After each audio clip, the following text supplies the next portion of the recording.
Oh, I'm stupid late. Technical difficulties, like difficultly technical. Peace Lapis Blue, AK Crawling, Triple OG, Dean Kendall, Bex. I drank a 12-ounce bottle of Bex. Had me drunk. One night laid up with the old dirty bastard and 12 bags of skunk. Here's my rhymes. I'm going to open up every one with a rhyme. Let's see, what have I been writing down?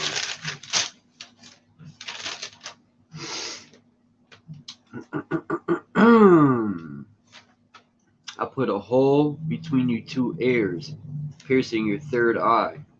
Now there's static in your attic, watching your soul fly. At night time, I can hear the souls cry. Think before you react, 'cause you can't rewind time. My whole life I've been searching for heaven, but I'm trapped in hell. And my conscience constantly reminds me where all my regrets dwell. I guess I'm a fallen angel because I turned my back on religion. I rebelled. And fuck the government. You can have the system. You will never govern my mental. I'm a warrior with big balls to speak up. That's presidential. All these agents are like Rahu, always trying to eclipse my shine. My light shines infinite, in tune with my higher self, which warns me beforehand of an incident. That was like one of the wackest shit I've ever wrote. Maybe because I didn't take any time to write it. Anyway, you have good days and bad days, I guess.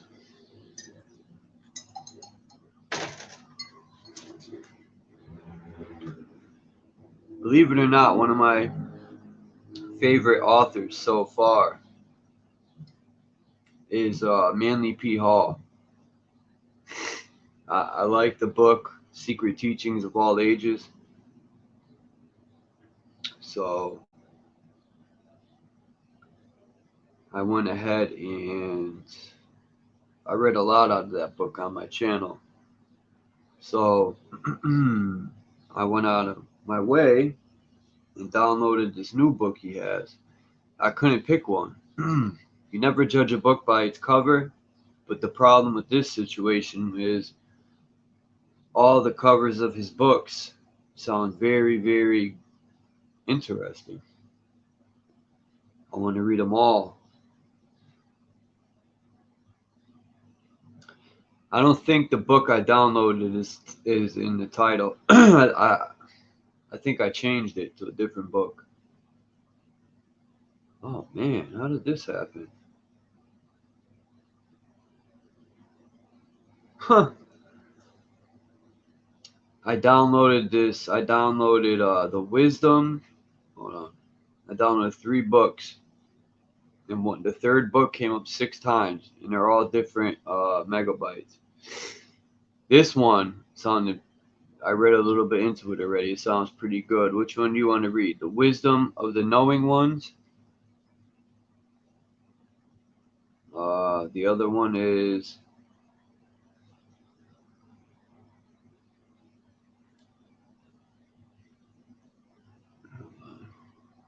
The Lost Keys of Freemasonry, or The Secret of Haram Abith. Then the other one I downloaded is I don't know what this is. Maybe it's what does this say? Hold on. It says cannot display PDF for any. Okay, well we know we could erase you. Maybe none of these will work. That's number 2. You're out of here. Yeah, this might not either. Nope. Well, I guess there is only 2 books. None of these are opening.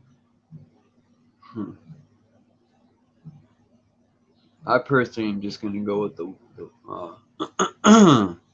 Lost Keys of Freemasonry. I don't know, but the wisdom. If people are in the chat, I can't see it if that's the case. People are typing, which StreamYard's acting funny. I don't even know if people could hear me.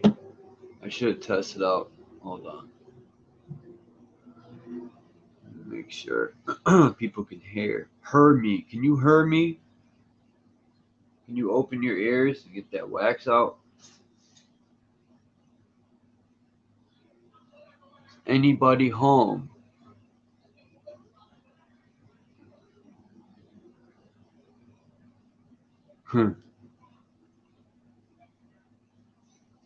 Look what God did to us, man. Fear and Loathing, Las Vegas is my favorite. One of my favorite. When they're going to that race to do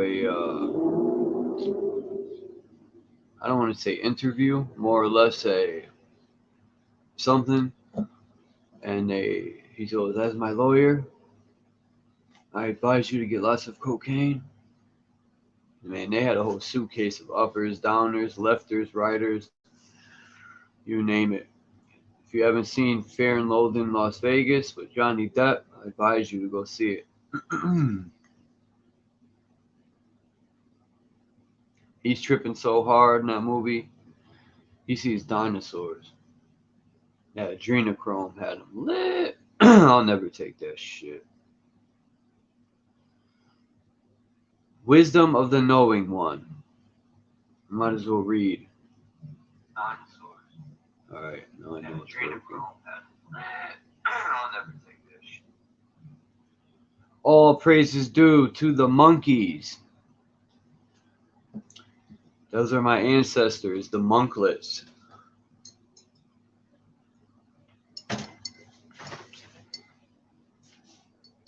Alright. Since nobody's here to pick,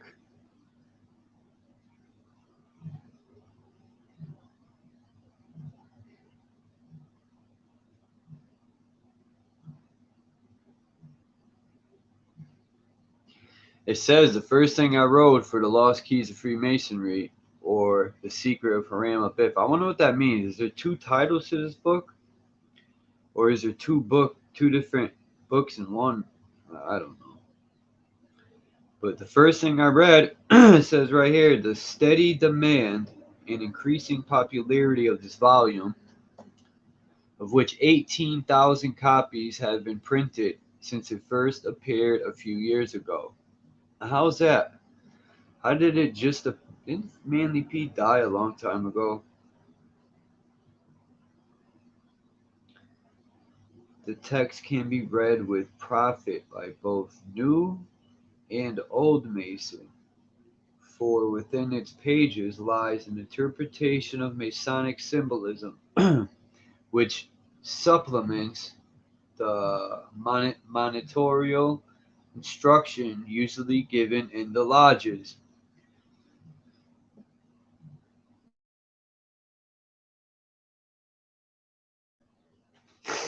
I had to clean so we can read. Okay, the leading Masonic scholars of all time have agreed that the symbols of the fraternity are susceptible of the most profound interpretation and thus reveal to the truly initiated certain secrets concerning the spiritual realities of life. Freemasonry is therefore more than a mere social organization a few centuries old, and can be regarded as a perpetuation of the philosophical mysteries and initiations of the ancients. This is in keeping with the inner tradition of the craft, a heritage from pre-revival days. The present volume will appeal to the thoughtful Mason as an inspiring work, for it satisfies the yearning for further light and leads the initiate to that sanctum or sanctorum where the mysteries are revealed. The book is a contribution to Masonic idealism, revealing the profounder aspects of our ancient and gentle fraternity, those unique and distinctive features which have proved a constant inspiration through the centuries.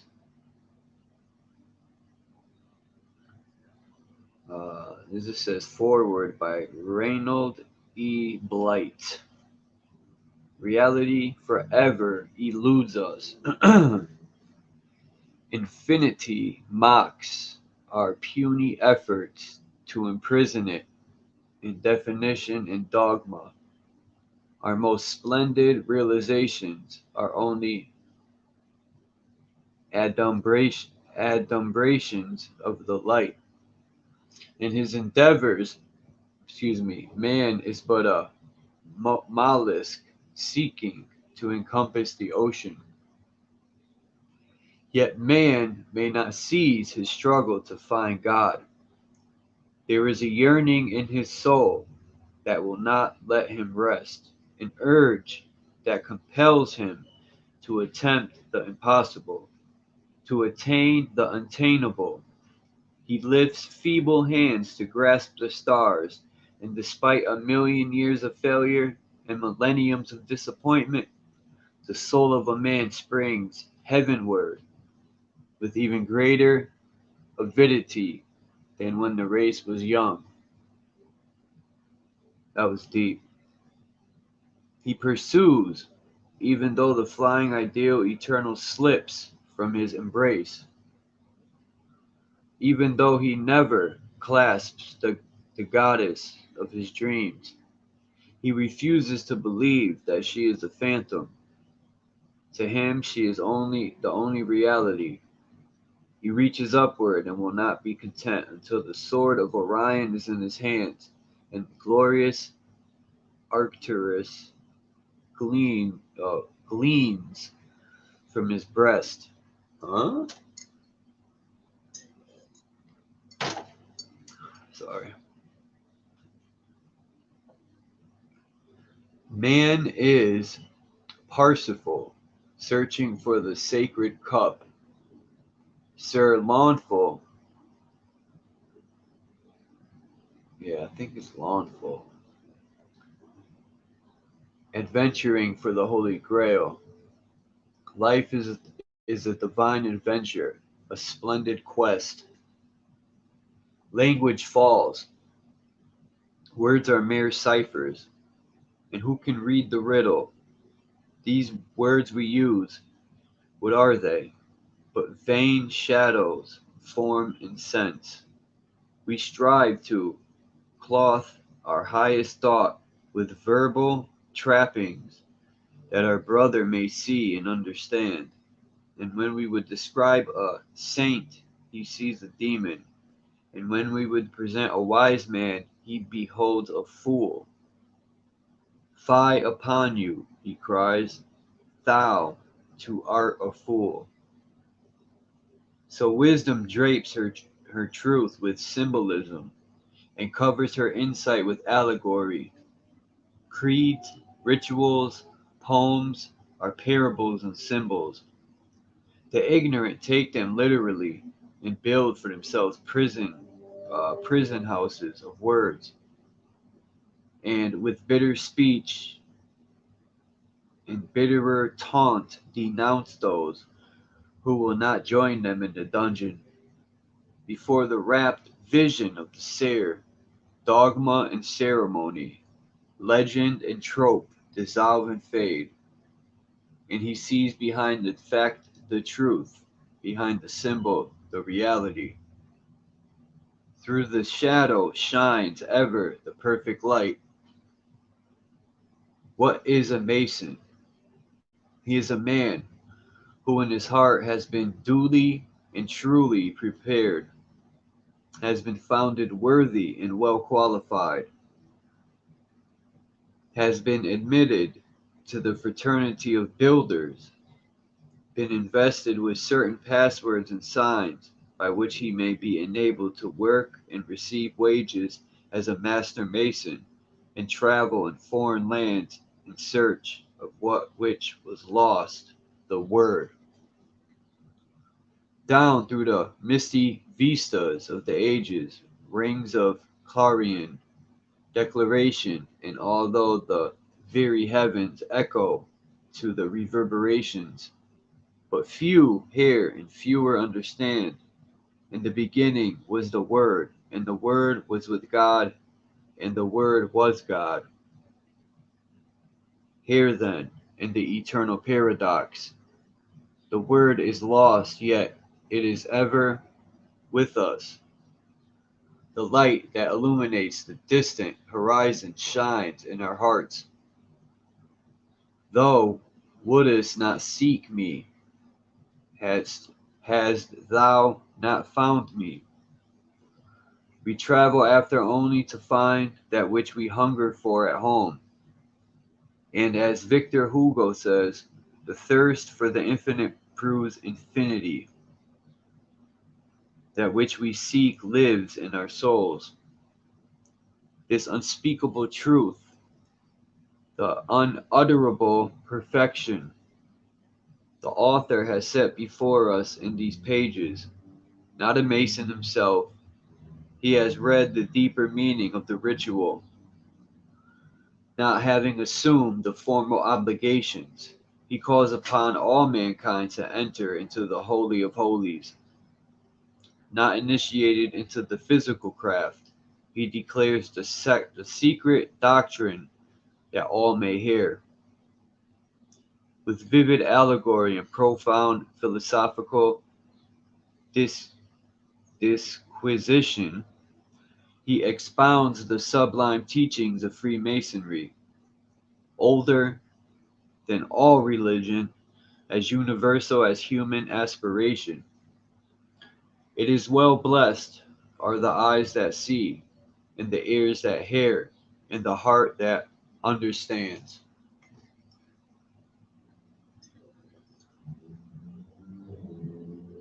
Peace, Alama. How you doing? Yeah, I thought that was the introduction. So this is the introduction now. So what was that? Can't breathe. I don't know if that was a pre-introduction, but here's the introduction. Freemasonry, though not a religion, is essentially religious. Most of its legends and allegories are of sacred nature, but of it is woven into the structure of Christianity. We have learned to consider our own religion as the only inspired one, and this probably accounts for much of the misunderstanding in this world today concerning the place occupied by Freemasonry in the spiritual ethics of our race. A religion is a divinely inspired code of morals. A religious person is one inspired to nobler or nobler or nobler. Nobler. A religious person is one inspired to nobler living by this code. He is identified by the code, which is source of illumination. Thus, we may say that a Christian is one who receives his spiritual ideals of right and wrong from the message of the Christ, while a Buddhist is one who molds his life into the archetype or morality given by the great Gautama or one of the other Buddhas. All doctrines which seek to unfold and preserve that invisible spark in man named spirit are said to be spiritual. Those which ignore this invisible element and concentric entirely upon the visible are said to be material.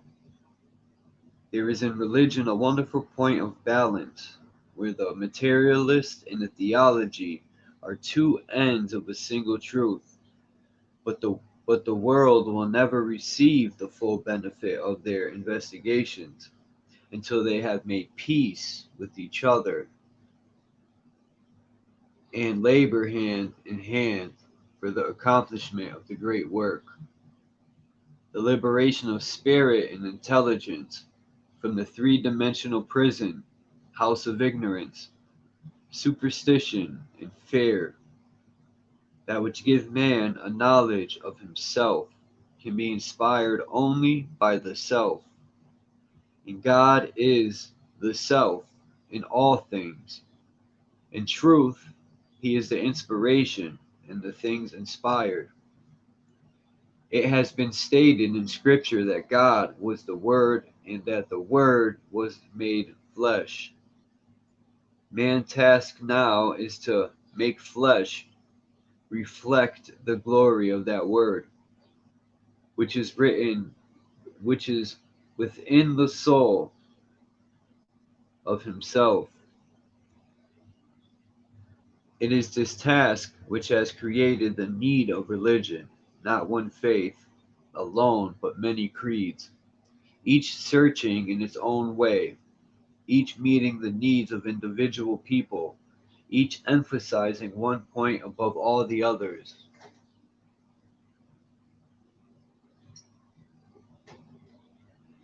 My mouth's crazy dry. 12 fellow craftsmen are exploring the 4 points of the compass. Are not these 12 the 12 great world religions, each seeking its own way for that which was lost in the ages, past, and the quest of which is which is the birthright of man, is not the quest for reality in the world of illusion, the task for which each comes into the world. We are here to gain balance in a sphere of unbalance, to find rest in the restless thing, to unveil illusion, and to slay the dragon of our own animal natures. As David, king of Israel, gave to his hands of his son Solomon the task he could not accomplish, so each generation gives to the next the work of building the temple, or rather rebuilding the dwelling of the Lord, which is on Mount Moriah. Mount Moriah? Huh. It says Moriah. Truth is not lost, yet it must be sought for and found. Reality is ever present, dimensionless yet all prevailing. Man, creature of attitude and desire, and servant of impressions and opinions, cannot, with the wavering unbalance of an untutored mind, learn to know that which he himself does not possess. As man attains a quality, he discovers that quality and recognizes about him the thing newborn within himself. Man is born with eyes, yet only after years of sorrow does he learn to see clear. Why? And in harmony with the pain. He is born with senses, but only after long experience and fruitless strivings does he bring these senses to the temple and lays them as offerings upon the altar of the great Father, who alone does all things well and with understanding. Man is, in truth, born in the sin of ignorance, but with the capacity for understanding. He has a mind capable of wisdom, a heart capable of all feeling, and the hand strong for the great work in life. I was going to say something slick, but I'll leave it alone.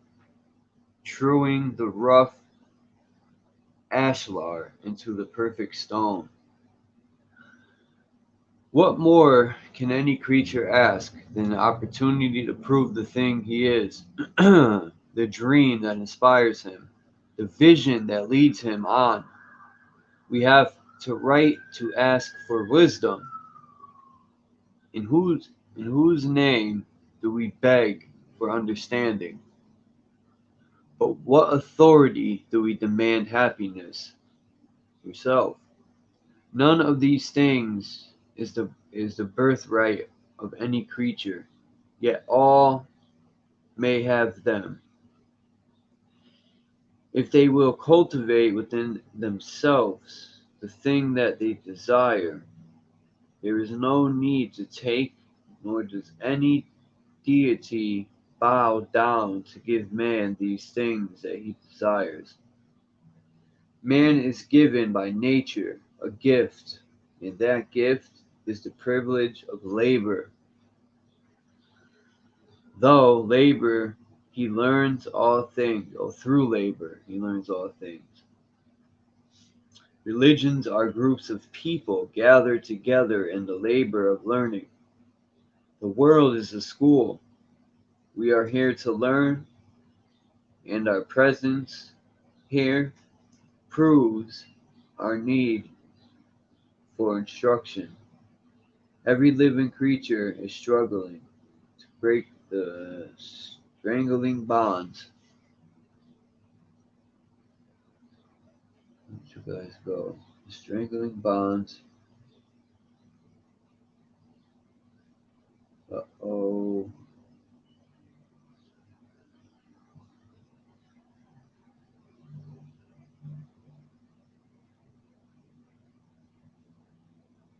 Huh. This is sad. I lost my spot.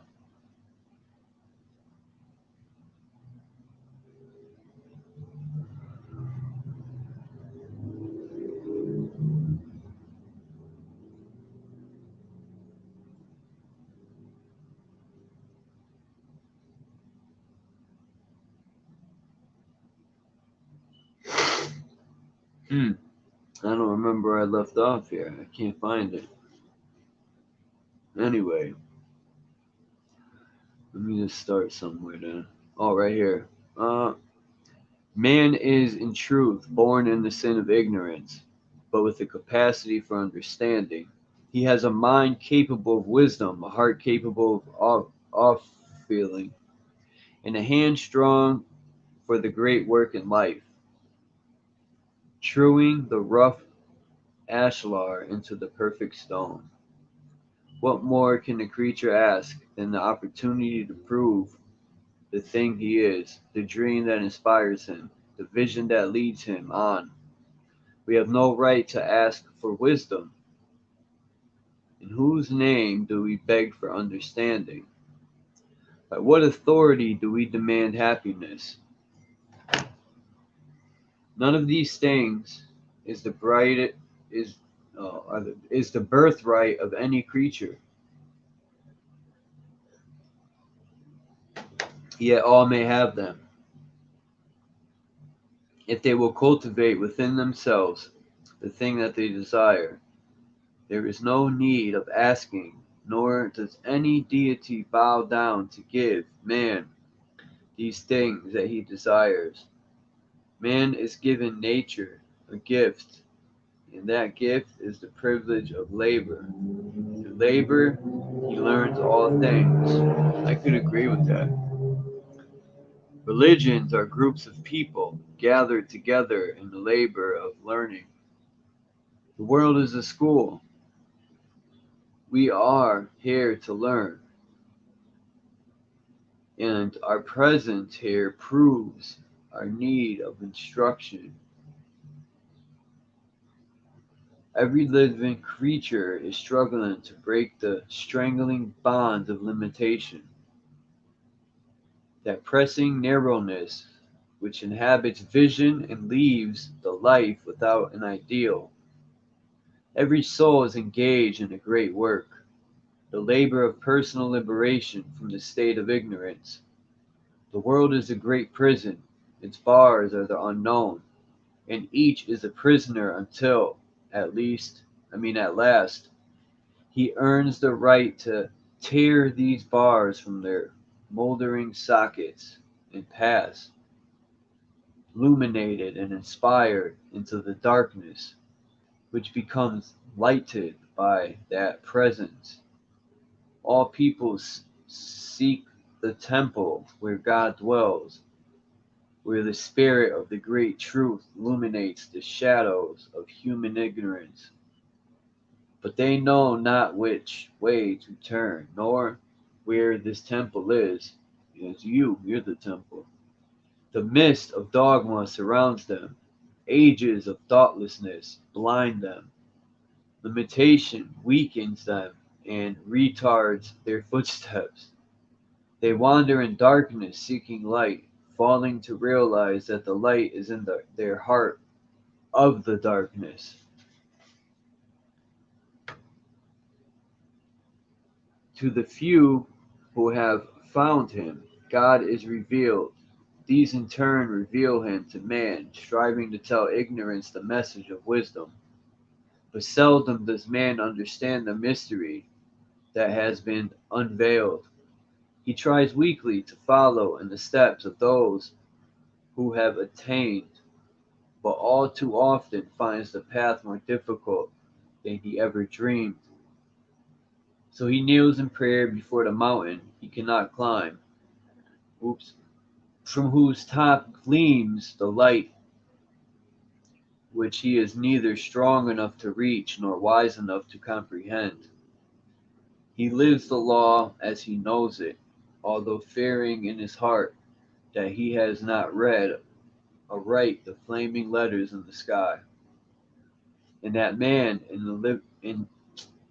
that in living the letter of the law he has murdered the spirit. Man bows humbly to the unknown.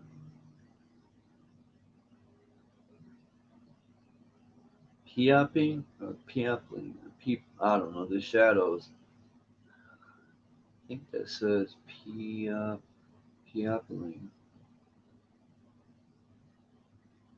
Thought it said peopling, but that don't make sense. Sought in the shadows of his own ignorance, with saints and saviors, ghosts and spectres, gods and demons. Ignorance fears all things, failing, terror-stricken before the passing wind. Superstition stands as the monument of ignorance, and before it kneel all who realize their own weakness, who see in all things the strength they do not possess, who give who give to sticks and stones the power to bruise them, who change the beauties of nature into the dwelling place of ghouls and ogres, ghouls and ogres. I don't know. Wisdom fears no thing, but still bows humbly to its own source. While superstition hates all things, wisdom, with its deep understanding, loves all things. For it has been the beauty, the tenderness, and the sweetness which underlie life's mystery.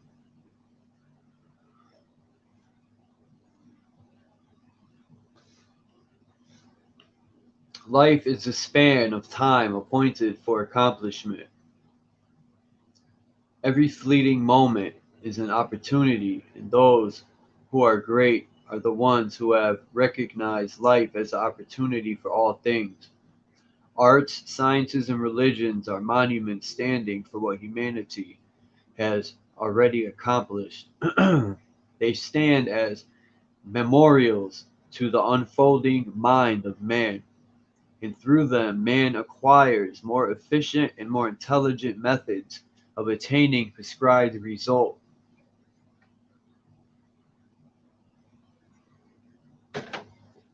Blessed are those who can profit by the experiences of Athers. What the heck? Athers. Who, adding to that which has already been built, can make their inspiration real, their dreams practical. Those who give man the things he needs, while seldom appreciate in their own age, are later recognized as the saviors of the human race. Masonry is a structure built upon experience. Each stone is a sequential step in the unfolding of intelligence. The shrines of Masonry are ornamented by the jewels of a thousand ages. Its rituals ring with the words of enlightened seers and illuminated sages. 100 religions have brought their gifts of wisdom to this altar. Arts and sciences unnumbered have contributed to its symbolism, or contributed, sorry. It is more than a faith, it is a path of certainty. It is more than a belief, it is a fact. Masonry is a university teaching the liberal arts and sciences of the soul to all who will attend to its word. It is the shadow of the great Atlantean mystery school, which stood with all its splendor in the ancient city of the Golden Gates, where now the turbulent Atlantic rolls in unbroken sweep. Its chairs are seats of learning, its pillars uphold the ark of universal education, not only in material things, but also in those qualities which are of the spirit. On its trestled boards are inscribed the sacred truths of all nations and all peoples, and upon those who understand its sacred depths has dawned the great reality. Masonry is, in truth, that long lost thing which all people have sought in all ages. Masonry is the common denominator as well as the common divisor of human aspiration. Most of the religions of the world are like processions. One leads and many follow. In the footsteps of the demigods, man follows in search for truth and illumination, or illumination. The Christian follows the gentle Nazarene up the winding slopes of Calvary. The Buddhist follows the great emancipator through his wandering in the wilderness. The Mohammedan, is that Mohammedan or Mohammedan? I don't know, makes his pilgrimage across the desert sands to the black tent at Mecca. Truth leads and ignorance follows in his train. Spirit blazes the trail and matter follows behind. In the world today reveals in the world today ideals live but a moment in their purity before the gathering hosts of darkness snuff out the gleaming spark. The mystery school, however, remains unmoved. It does not bring its light to man. Man must bring his light to it. Ideals coming into the world become idols within a few short hours, but man, entering the gates of the sanctuary, changes the idol back into an ideal.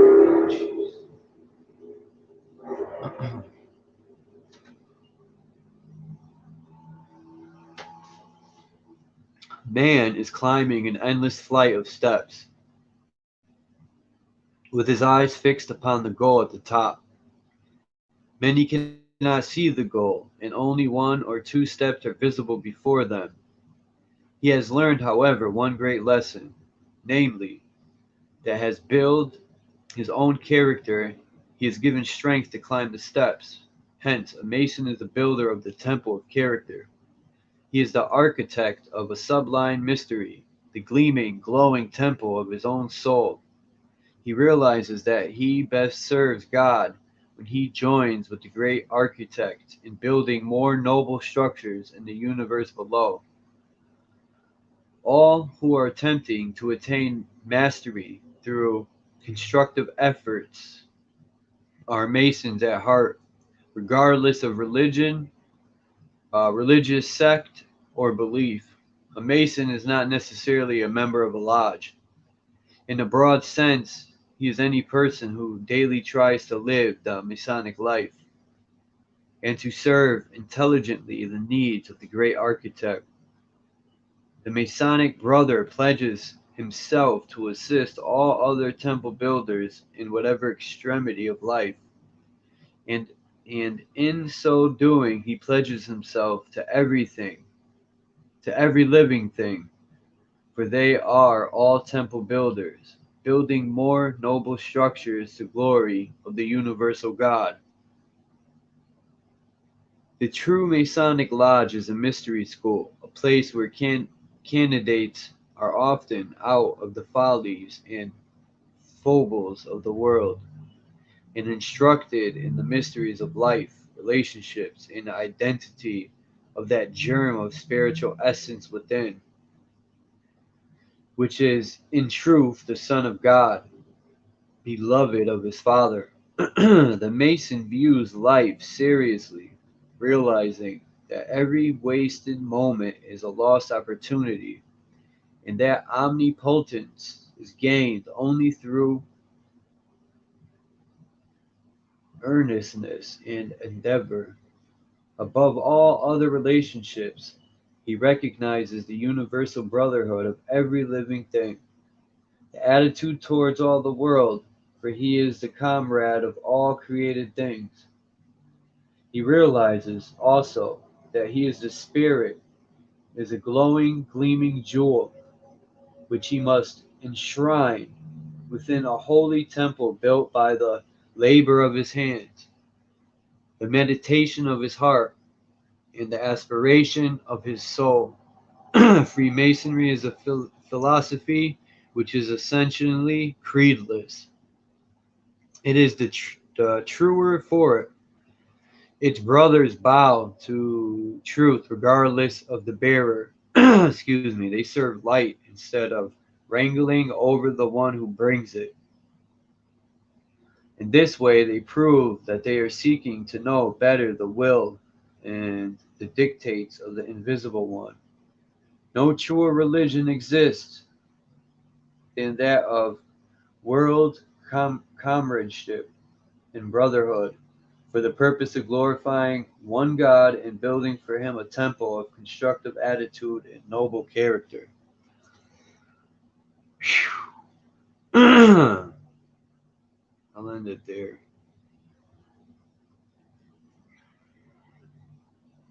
Oh, only 45 minutes?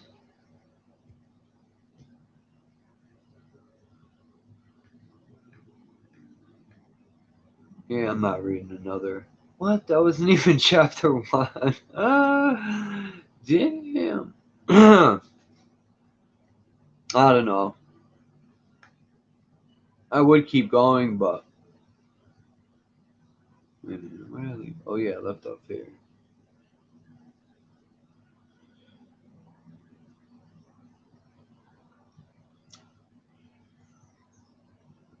So how's everyone doing? Paul? Where's Paul? Who's Paul? What am I doing? So Alma, Native, Phil, Osanyemi. I don't know. I like Manly P. Hall for some odd reason. Yeah, this book is called The Lost Son of Freemasonry. Now I get why they were explaining what a Mason is. It's not like they were going to come out and be like, a Mason's a piece of beep. You know what I'm saying? So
Thank you, StreamYard. It's highly appreciated. I was trying to drop the Ligga Ligga link, but StreamYard sticka stinks. They're always playing games. Someone always plays games till they get right in their jawbone. Native, what's up, bro? How's life treating you in the hills of Michigan? Dun, dun, dun.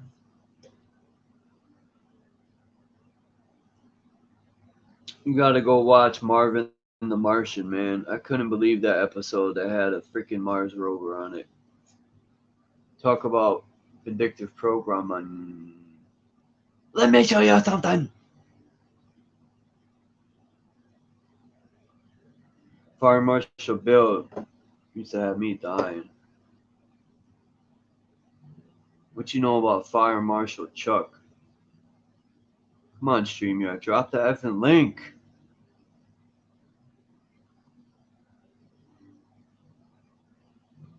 God, man, I don't have patience today. Oh my God, come back. What do you mean come back? You come back. It's telling me, and what's up, Dean? This thing's telling me it's having problems with the connection. How? It wasn't doing this earlier. It's always something, man. I should have just kept reading. But I'd rather have a discussion after I read. There's so much to. Tina Turner passed away. What do people think about that? Do you think that was a sacrifice? She was 83 or 81. And if you look in the gematria calculator, I think 83 is sacrifice. I could be completely wrong, but I know her age had something to do with it. I was watching Simple Truth TV. That brother's really good at breaking that all down.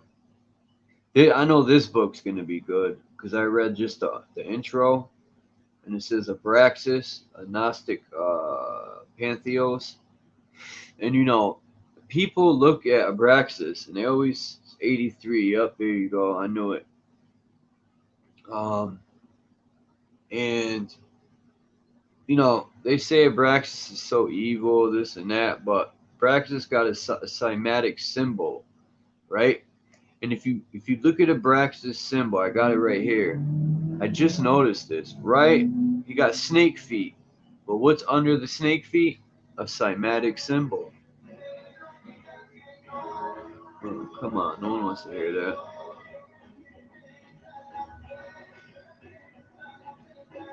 There's forces beyond the flesh. Because every time I go live or record, I swear, everyone, there's always cars with noise. But if I don't record and I'm just chilling, cars drive by like that.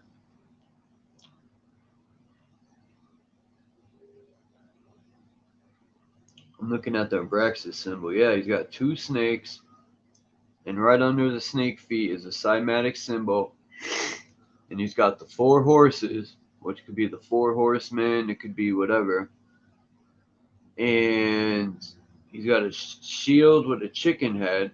It looks like a female, if I'm not mistaken. He's got a damn dress on, but he's whipping the crescent moon, and then the sun is to the left. So Abraxas, to me, is you got the sun to the left, and you got the moon to the right, which would be the pillars, and in the center, Abraxas is representing the pole of energy, Mount Meru, because of the snake feet and the cymatic symbol.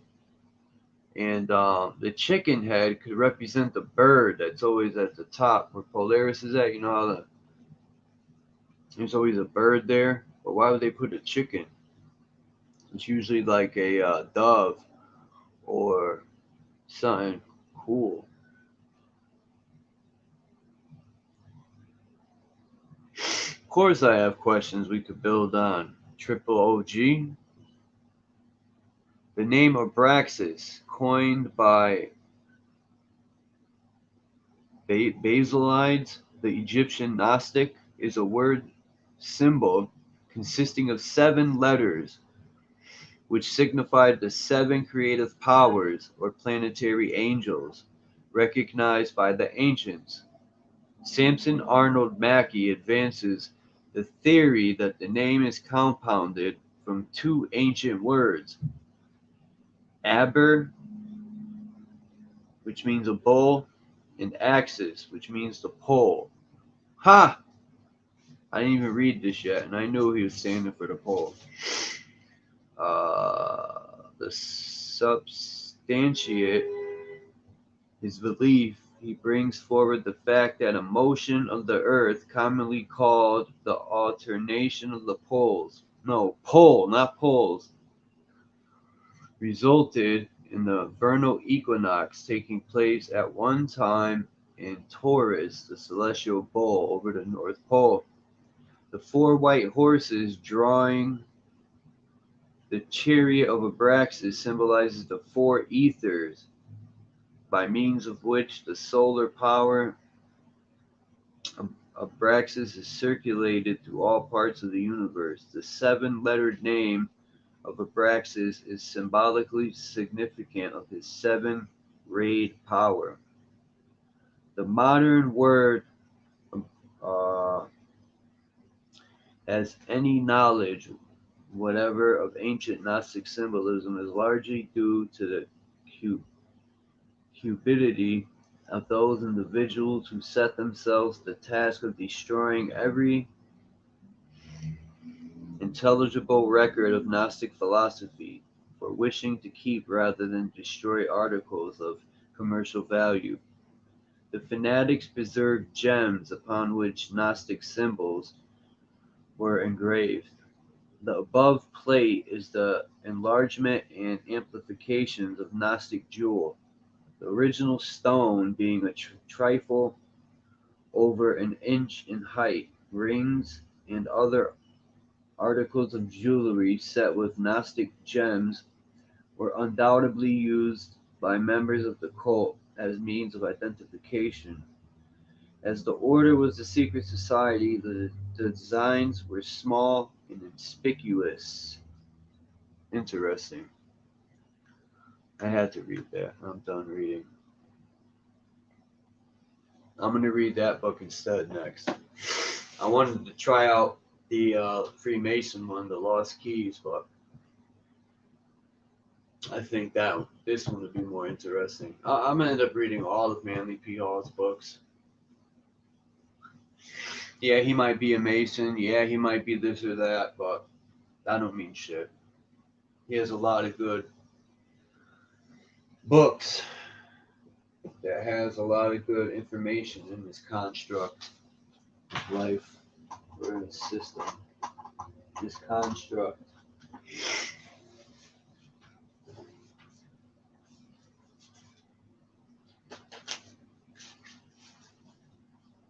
I'm the untamable rebel. Cross the line, your body will be outlined in chalk, stenciled. Those petty rappers are actors. They were raised in a gated residence. Well, cross the line and your body will be outlined in chalk, stenciled. Those petty rappers are actors. They were raised in the gated residential. With a guard at the gate, that's a cop rental. You have sugar in your tank. How the fuck are... Oh. Ha! You have sugar in your tank. How the fuck you have diabetes?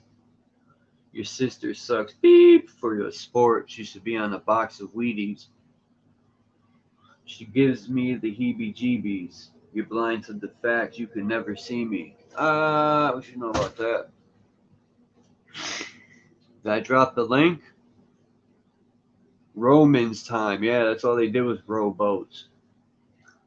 Row, row, row your boat gently down the stream. Merrily, merrily, merrily, merrily. Life ain't but a scheme.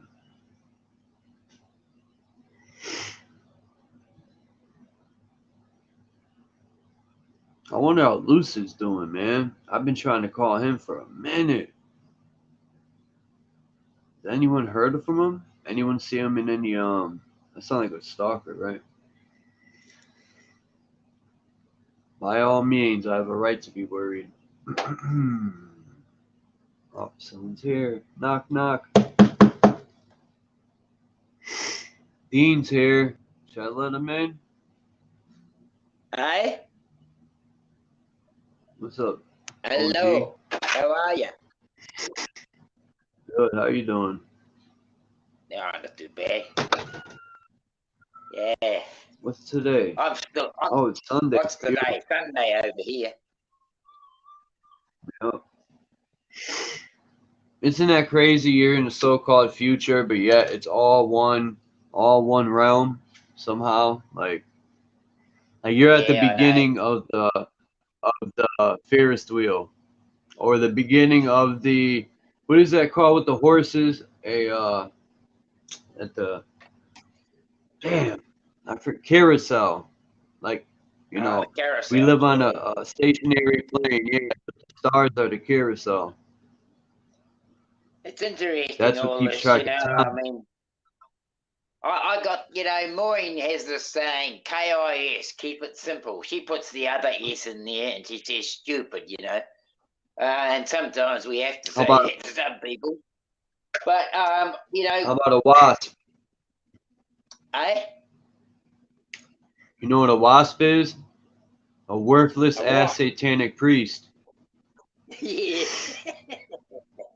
Good on you. Yeah. Yeah, sounds good, buddy. I like that. You know, I mean, I don't know. Like I'm a bit of a simple chap, and I like to class myself as that. And people have say that like when you think of small-minded jokes, they say, "Oh, you got a small mind," stuff like that. We got all these bloody sayings that are pointed at us to reduce us of our power. Yeah, but There's being just so many simple-minded, sayings. there's nothing wrong with We being only use simple-minded. There's a time 10% of and our place for brain. Well, everything. that's a script. We only use 10% of our brain. That's a script. If we believed it, then we'd believe that we only use 10%. But if we don't believe it, what's the script doing? Nothing for us, because we're not abiding by it, right? There are so many scripts that we abide by that have no purpose here with us, I mean, okay, you guys can break down so much stuff about the torus field and all these other things, and it kind of flies over my head a little bit. I have to be honest. I mean, I understand the torus field, and I understand that there is motion, but there's no motion in the Earth. So the torus field is a field that's generated through some kind of force. Yeah. Well, the firmament is in motion somehow. Well, the firmament, Or- the firmament is in motion. Well, hold on, Dean. What if one of them things? I had one when I was a child. You put it in the center of the room, and then you look on the ceiling, and it's the stars are spinning. But see, that doesn't mean anything's really spinning. It's a That's right. I don't want It's to just say something on the ground could be it's turning and projecting it. right. Yes. Well, the thing isn't turning on the ground. It's what's inside is turning. But nothing's in motion but that little part inside of the device. So, are the stars really turning, or is it some device reflecting the stars up there? I don't even think the sun and moon solid. The sun and moon are probably reflect. I don't know, man. I want to find out. I'm tired of wondering. Yeah, me too. I'm tired of wondering, but I wonder if you ever find out. And at the stage, I feel that there is going to be a time, I don't know why I say this, but I feel like there's going to be a time when everything is revealed, right? Because Hopefully. this world is definitely, let's say, I mean, the people in this world are definitely breaking into old stereotype notions that we have that are completely false, right? I mean, telling us that we're a globe spinning through space. That's a lie that's being brought to being brought out of the bloody woodwork, you know. So I can't I believe mean, people even believe that shit. yeah, I mean, I can't believe it either, but they do. And I mean, we've got all the bloody world projection. We've got globes, we've got worlds out beyond this bloody place we live in, apparently. And the word worlds itself has such a lot of different meanings to it. You can have a world of ants or a world of birds. I mean, the word That'd world be is so diverse in its coverage of But different what's in things. the word world is a whirl, like a vortex or a drain system, a whirl. Yeah. A vortex, a whirl. It reminds me of, like, they say there's a vortex at the center, a whirl, like it does the tides and everything, like a drain. That's all I want to say. Or a tornado is a whirl. But go Yeah. ahead, sorry, Dean. Okay.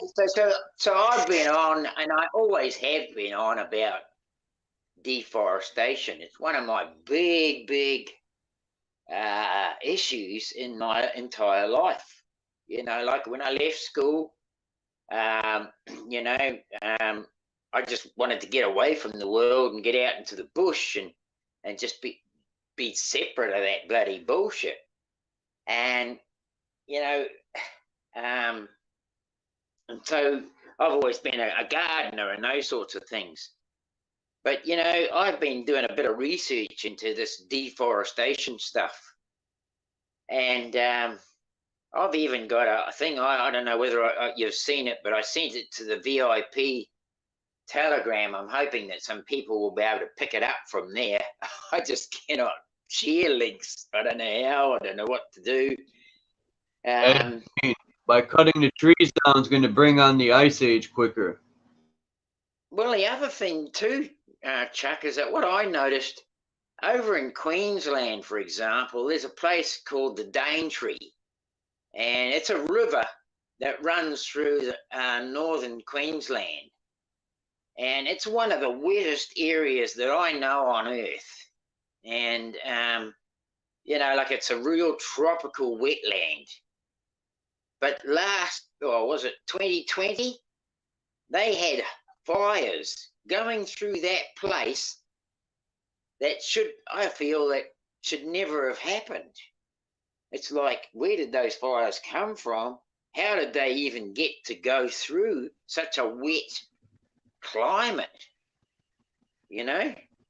And Just like California, right? right, just like California. I mean, there are places that have been burnt that I feel are burnt unnaturally, not naturally. And like as I say, I've been looking into this deforestation. There's this guy Prabos, and he was in ancient Roman times, recording how deforestation was brought about by urbanization. And that I'm is looking at it right now. Yeah, so the urbanization of our lands is, like we need farmland, so we got to break in bushland and get rid of the bush so we can make a farm. We got to cut down trees so we can build houses, so we can build structures. It's, to me, I am still under the impression that we are being misguided by untruth about this place. this earth is, trees need moisture. And if you cut all the trees down, you look at the Incas, for example. The Incas were said to have, the culture just seemed to have disappeared. Well, they might have had to move because they had bloody cut down all the trees. Their environment was absolutely treeless. The moisture was such that they couldn't grow any more crops because, if you watch the weather, when the moisture in the air rises up, it goes over the hills, it goes over the trees, and it dumps in those areas. It doesn't go flying out into the deserts. The deserts have got no trees out there to drag the moisture to it, right?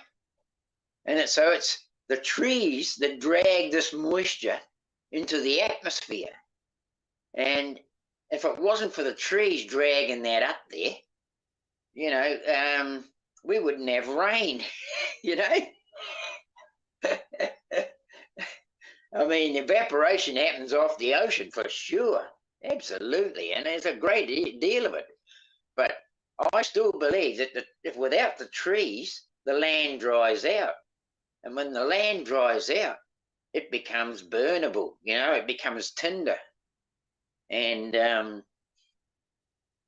I feel that we are overlooking something really major, and that is deforestation.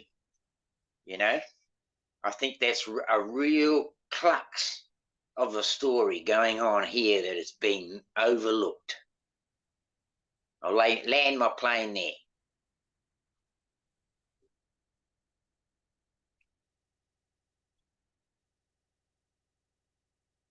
Oh, okay. Yeah, I put those in my community page. I found 2 maps from the 15th century, so it says. And, people might argue with me and say, but Chuck, those are regular trees on the map. No, they're not, because it shows regular little trees. These are gigantic silicon trees on this fucking map. It's one in South America, and I think the other one's Australia. And it shows the giants, the Patagonian giants, and the giant Titanic tree. When I found this map, I almost pissed my pants. That's how happy I was. Good on you, bro.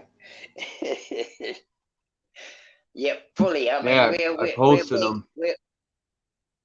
We're being misled by a lot of things. But, you talk about those giant trees even. You've got pictures. I've seen pictures. We've all seen the Devil's Tower. I don't know whether everybody believes that is an old giant tree, but I myself do. It's got the hexagonal columns. Yes, it's got hexagonal columns.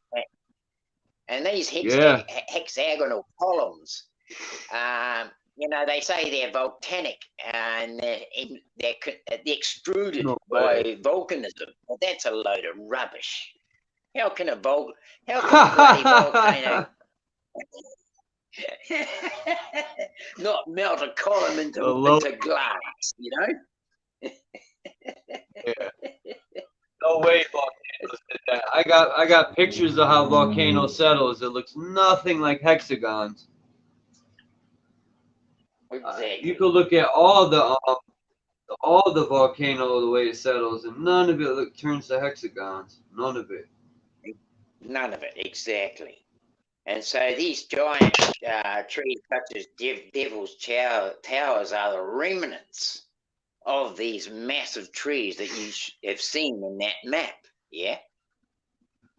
And I feel that was deforestation, our first urbanization, and our first deforestation. Let me see if I could. Peace, airdrop. Go ahead, Dean. I'm gonna work on pulling this map up, and I'm gonna try.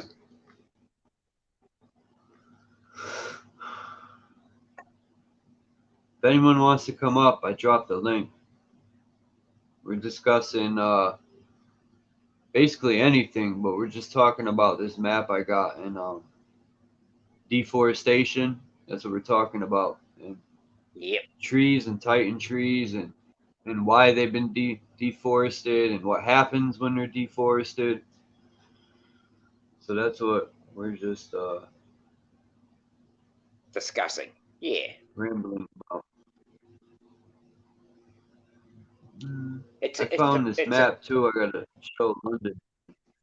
It's interesting. I mean, you must remember, or you might know of, recorded times in the American history where they had the Great Dust Bowl.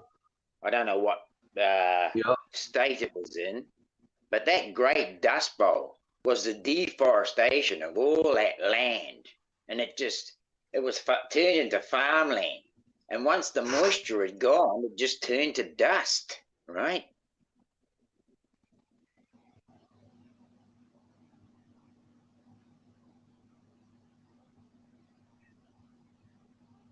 I feel that we just overlooking this one thing, that deforestation, it has had a major effect on this earth realm, and that the further deforestation of it could even bring this place to burn and fire, like the Bible says in Revelations.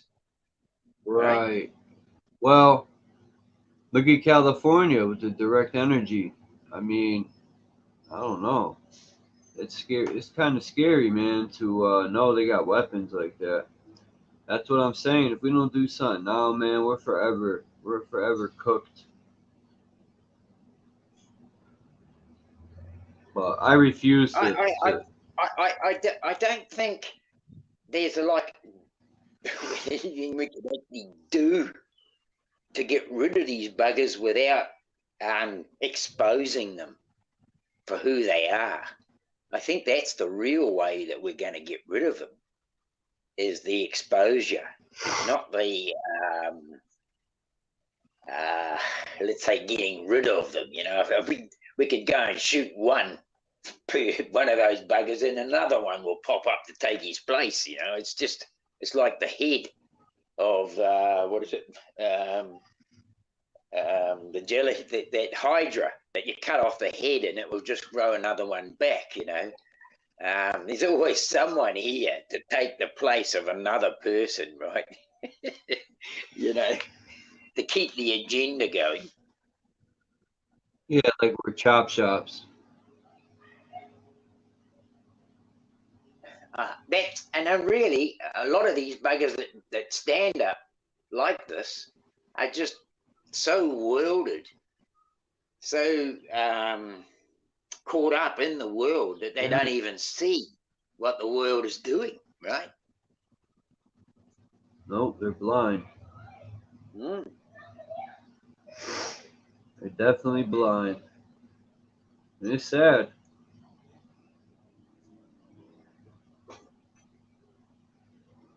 It is sad. Of course, it's sad. It's too sad, but you know, I mean, regular brushing, this critical areas near the back teeth.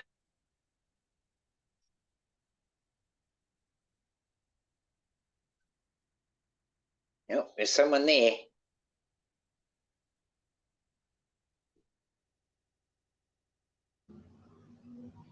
Huh? It's all right. I thought I heard some. Nobody. No, okay. No, no one's here.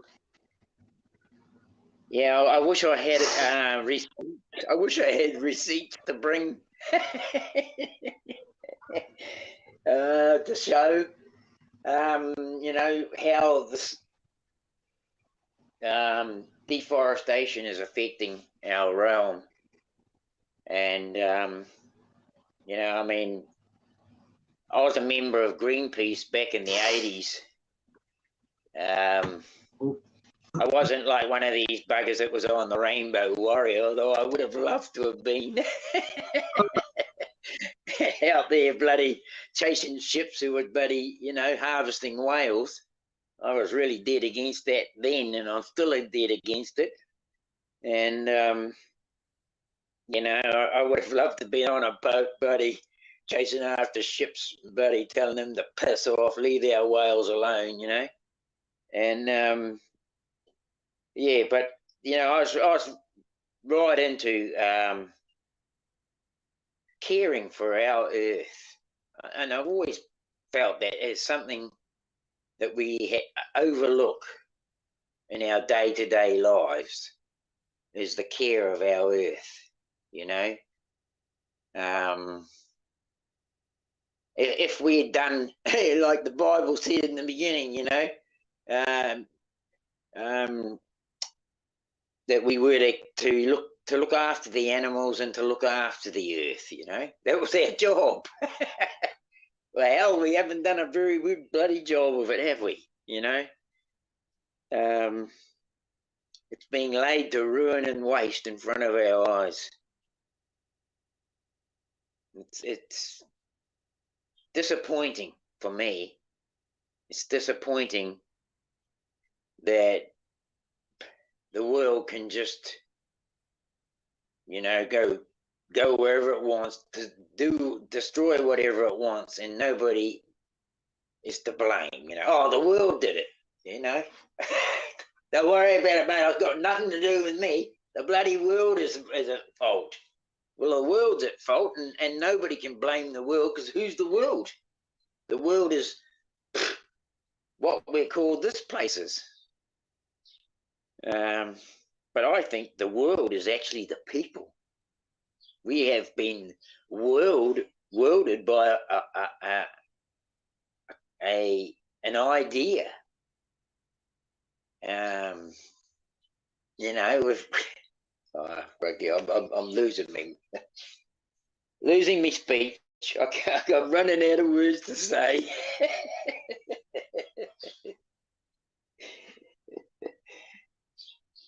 I so would like to be able to do. I'm going to do more research on this deforestation, because even if you look at that thing I sent you in Telegram, and even if we could maybe share the link to somebody else who is interested, we can maybe I think look a little bit more into how deforestation is affecting our world, or our earth, right? Yeah, and no one wants to, like you said, people just sit back and let it happen. And I've brought it up to people. You know, what are we gonna do? Can we band together? And they say, Jesus will be here soon. Woo! And Jesus will be here soon. Really? He can look after. He'll take care of it. You know. Yeah. He'll solve every problem. One man militia there. Problem. And Yeah. in the meantime, My problem with religion. Yeah, right. Yeah. Mr. All Knowing don't even have a date. That is one of the biggest problems, I reckon. Jack, I reckon who you're wants right to on go the to heaven nail with there. that joker? You're right on the nail there. When you hit the nail right on the head when you said waiting. We are waiting, right? We are waiting for somebody else to come along and do it for us. That's what it's saying, you know? That we're waiting on this Jesus guy, and he's going to come along and fix everything. So we just sit around and wait. And I feel that bloody little misinformation has led us down the road of destruction.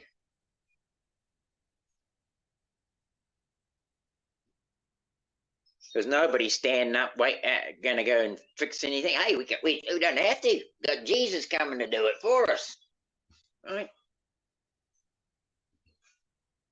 And that's where I feel we're fallen and failed ourselves, because we've had to wait on something else.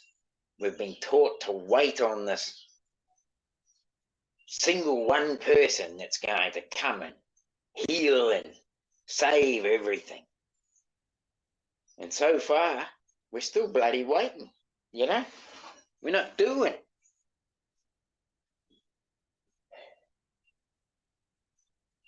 If all we could do, everyone on this earth, if every one person just planted one tree,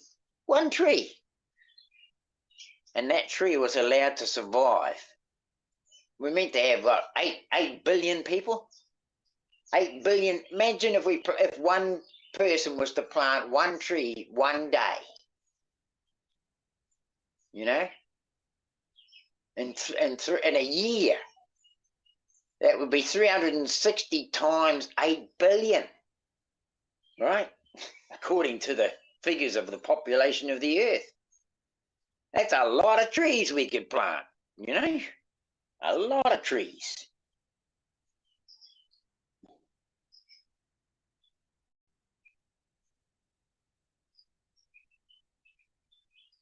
I don't think that every tree that they destroy is replaced. You know, it's interesting in that article that I seen about the deforestation, there's a reference to something called a kapok tree. The kapok tree was one of the highest trees on the European continent, reaching heights of over 300 feet. You know, the old kapok tree, I think it was one of the first methods they used for making mattresses and pillows and things that we sleep on, you know, kapok fluff. And it's like a little bit like the cottonwood tree, you know. They have like a fluff.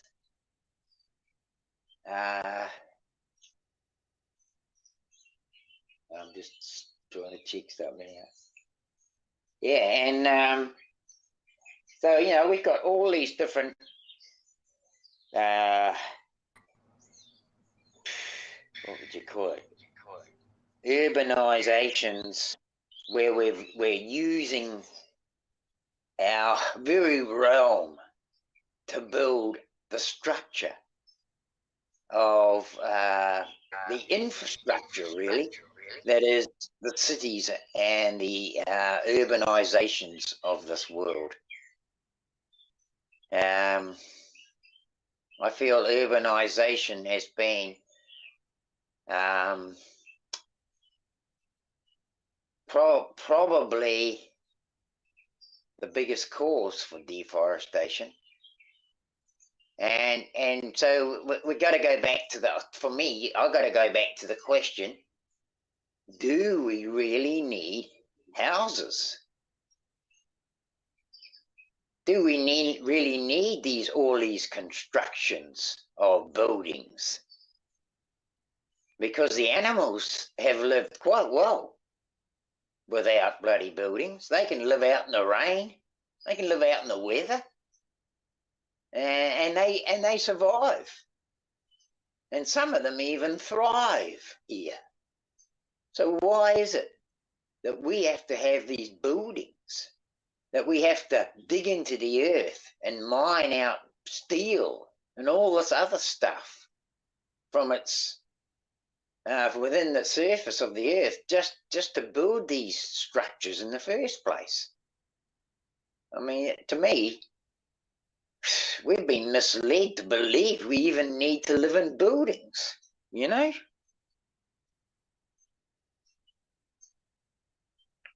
I mean, people say, oh, what about the cold? We haven't got hair in our bodies.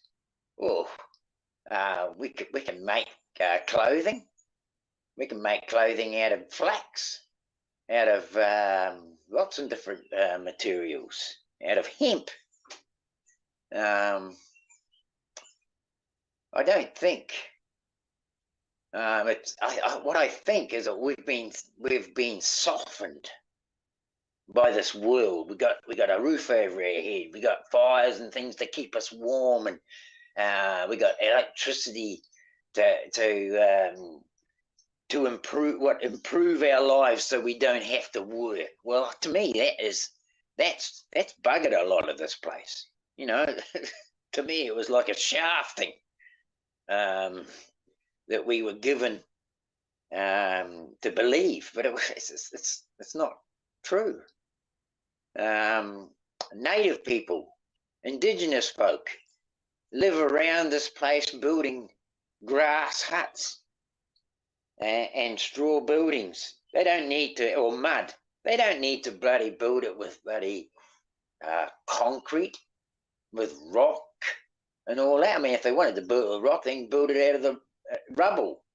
I mean, these things about building shelters, I think there's more to that script than meets the eye. I think there's more to it than meets the eye.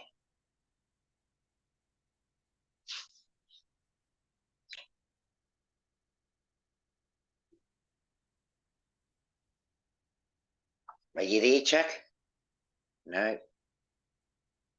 Probably left. I'm on my own.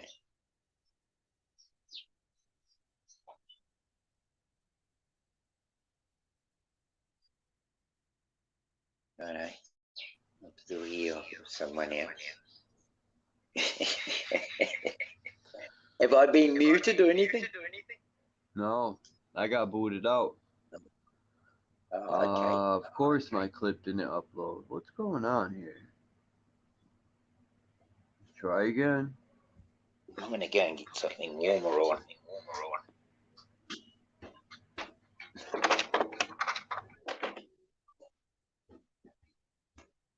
Might even go out and have a couple of spots. I was going to have a trip today. Mushies.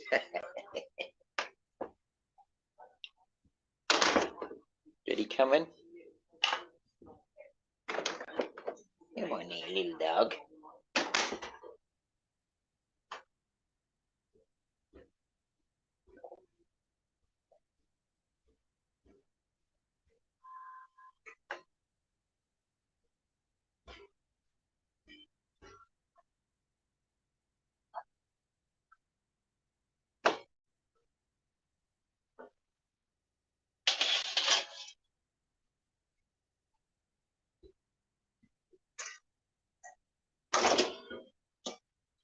Sorry, I'm just organising myself at the moment.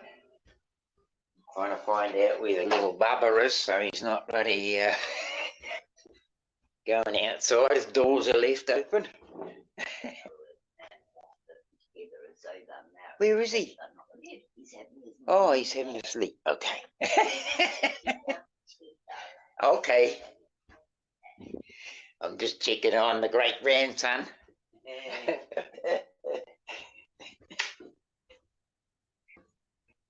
I'm like a little kid. I'm excited as because I got Bubba in the house.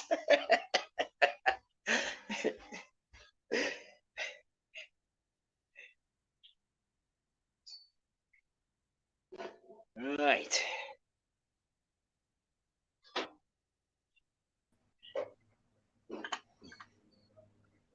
Keeps booting me out, Dean.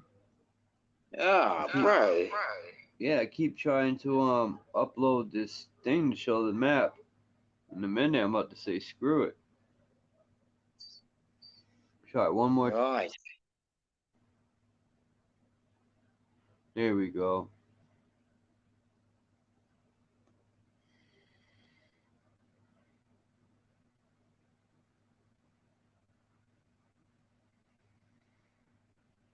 How's everyone today in the chat? Hope all are well. Shouldn't take this long to upload. It's fucking 4 pictures. This is crazy.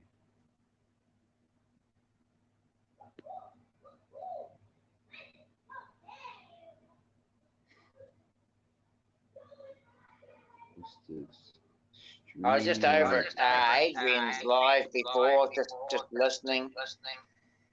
Yeah, what are they talking about? The old social weirdo experiment and all.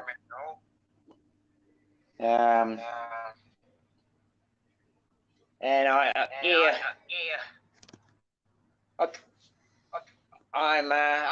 mean, what he's revealing about the old, what do you call it, crater in the eye, and The we live in the iris? beast. And they're all, these are all bloody good The iris? subjects. Sorry?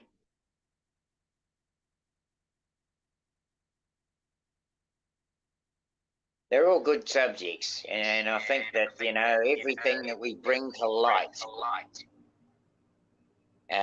is another thing that destroys their lives. And every lie that we destroy exposes them. And I think that's what's happening. And I think that's the doing that we are doing. I think that this video ain't gonna upload correctly. Oh well. I'll send you the maps, Dean, on Telegram. Yeah, do that. You get, Do that, bro. you get a better look at it that way. I haven't had much contact with you on Telegram lately.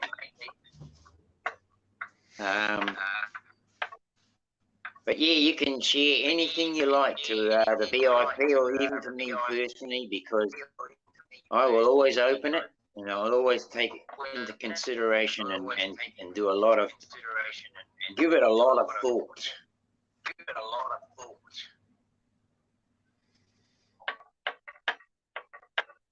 Sometimes I may not answer in the first day. Sometimes I have a quick answer, and then I go back and I think to myself, there's more to this picture than meets the eye. So sometimes we need to dig deeper. You know, that guy Paul from What the Flock TV showed some spaceships that looked like submarines that came up out of the water and looked like they had people in diving suits that had a helmet on their head that made them look like a bloody Martian, right? And you could see how anybody in those times have never seen anybody with a helmet on their head before would have thought it was something like a bloody thing from outer space or somewhere from somewhere else, right? So, you know, like, I mean, we see, and I don't know whether you watch Boots on the Ground Praveen, some of Praveen's stuff, but he has shown a man in a spacesuit on a statue. And, you know, so you got to think to yourself, well, okay, so the tech's been here all this time. It's just been sort of taken out of our reach and given back to us little bit by little bit by little bit, to pretend like it's new. But really, this bloody tech is as old as the hills, right? It's probably as old as the first deforestation of the giant trees, when I think about it.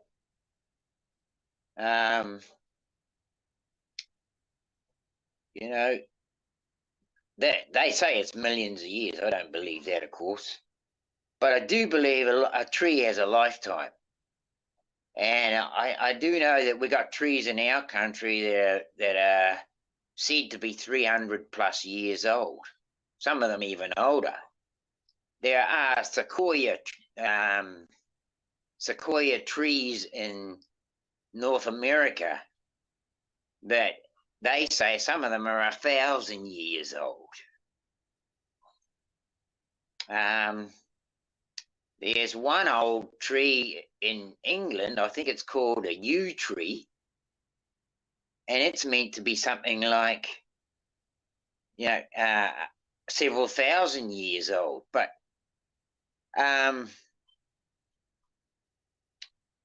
when did these urbanizations occur is my big question. And was deforestation the cause of the collapse of the vapor canopy from those giant trees? And, you know, like KX says that the collapse of the vapor canopy was the destruction of all that, but I don't think so. I think actually it was the destruction of the trees that caused the destruction of the vapor canopy, right? I can't really elaborate on that too much, but I feel like this notion that they reveal in the revelations of when this earth will burn with fire is part of that deforestation urbanization scheme, all to begin with. And they knew that if they deforested the earth, the vapor canopy would collapse and we would be here where we are now. They knew that. They knew that because they destroyed that forest at that time, and they knew that that's what would happen. They knew that when the Incas deforested all their lands, that the Dust Bowl would drive them away from it. The same as the Dust Bowl in the Americas in the 1930s and 40s, when that bloody Dust Bowl just drove dust right across the many states, not just the one state it was in, but many other surrounding states. And yeah, you know, I fully believe we're being tricked to overlook deforestation.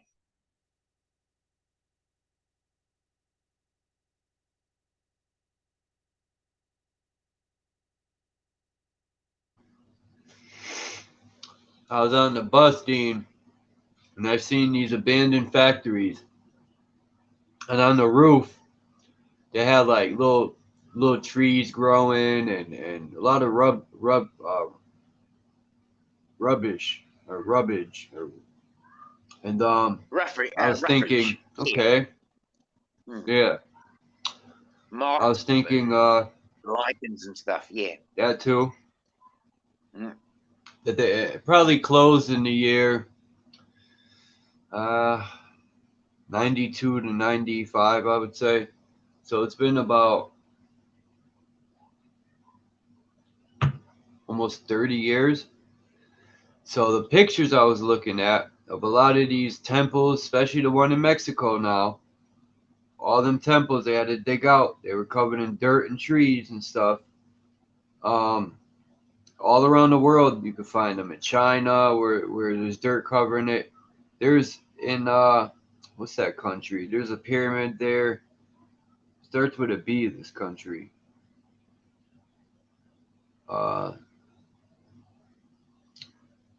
Dilution is talking about it. I mean Divergent. Okay. Dilution, yeah. And he was showing it.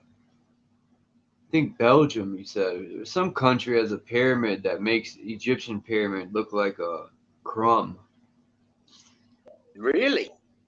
But they're all covered. Yeah, they're all covered in dirt and stuff. Like, how long were people not around? That's my question.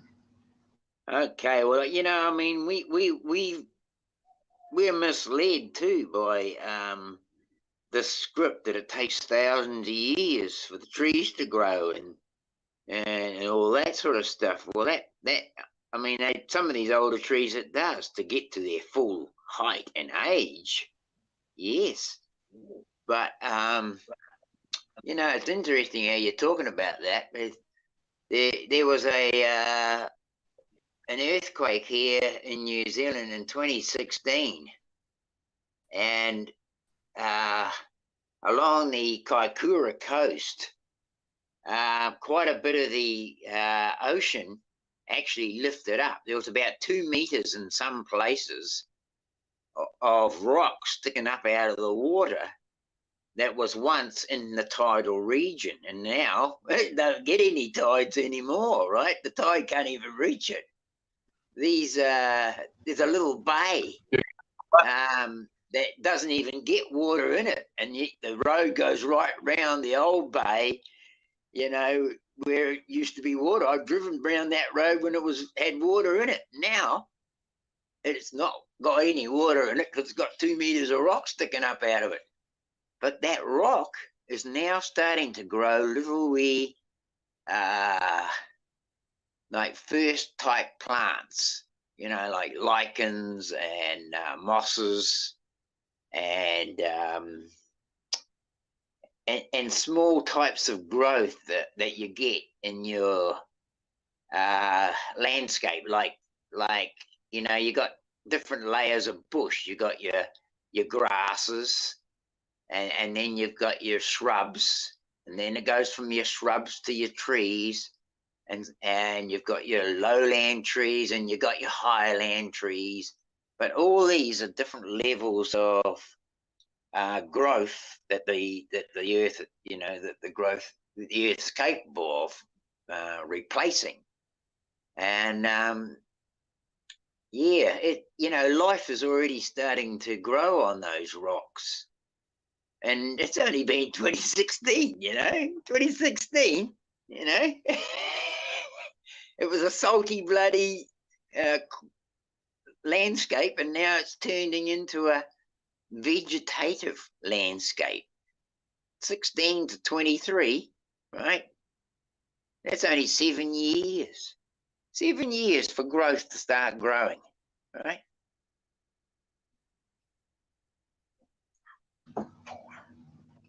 Look how China turned a desert into a jungle. I just seen that the other day. Yeah, there was a joker in some islands overseas. He decided that, you know, these islands, they were all covered in bush once, and they were now sort of like dry landscapes turning into desert.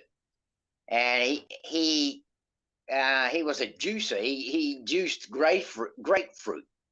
He was at a juicing company, and they juiced all the grapefruit, and all the skins were like big piles of rotting compost. You know, that they were just skins, and he wanted to find a way to use them.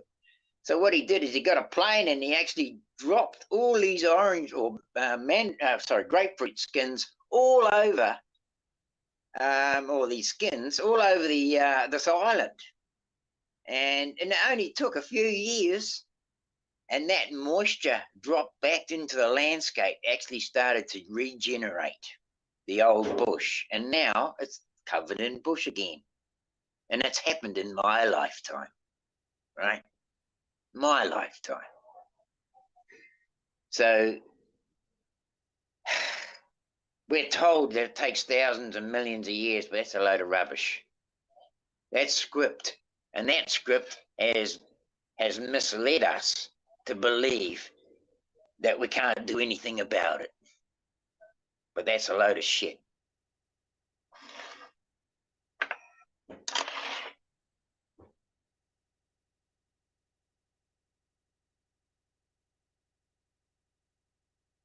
Yeah, that's how I feel about it anyway. It's all script.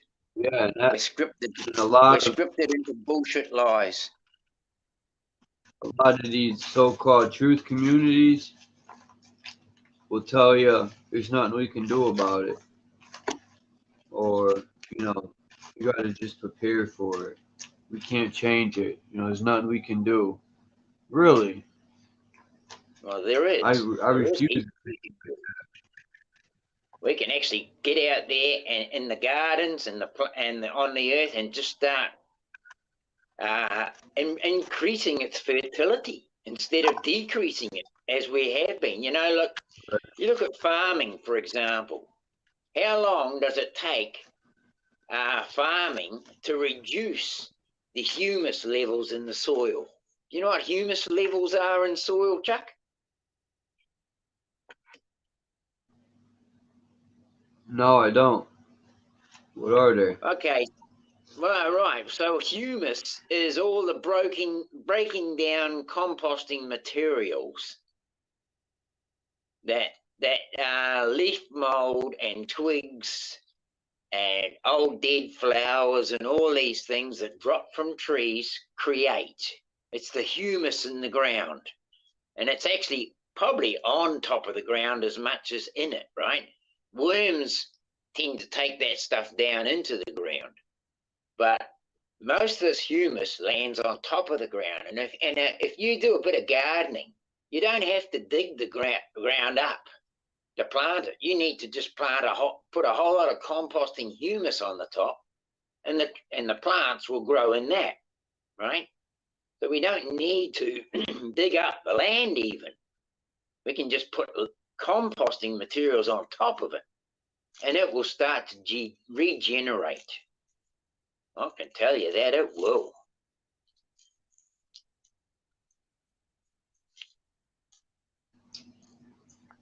That's very interesting.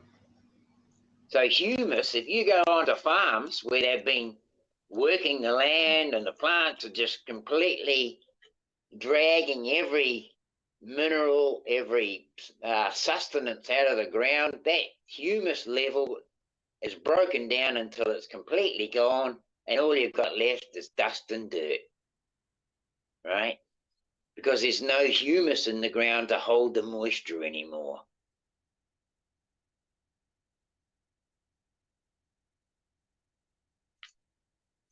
People could do a lot by studying the ground and seeing how humus works and what it does for this earth.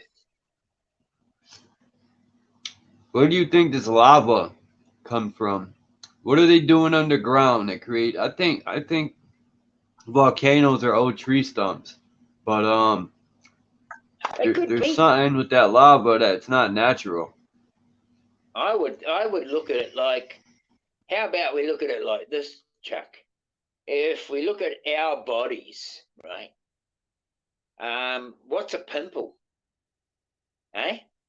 It's something that irritates something in our body irritates our flesh, and a pimple rises. You might have a bloody a little prickle, for example, in your bloody body. It's just a little tip of a spike of a bush or a plant, and because it's a foreign body to our body, our body reacts to it and inflammates it until it becomes a little volcano, right?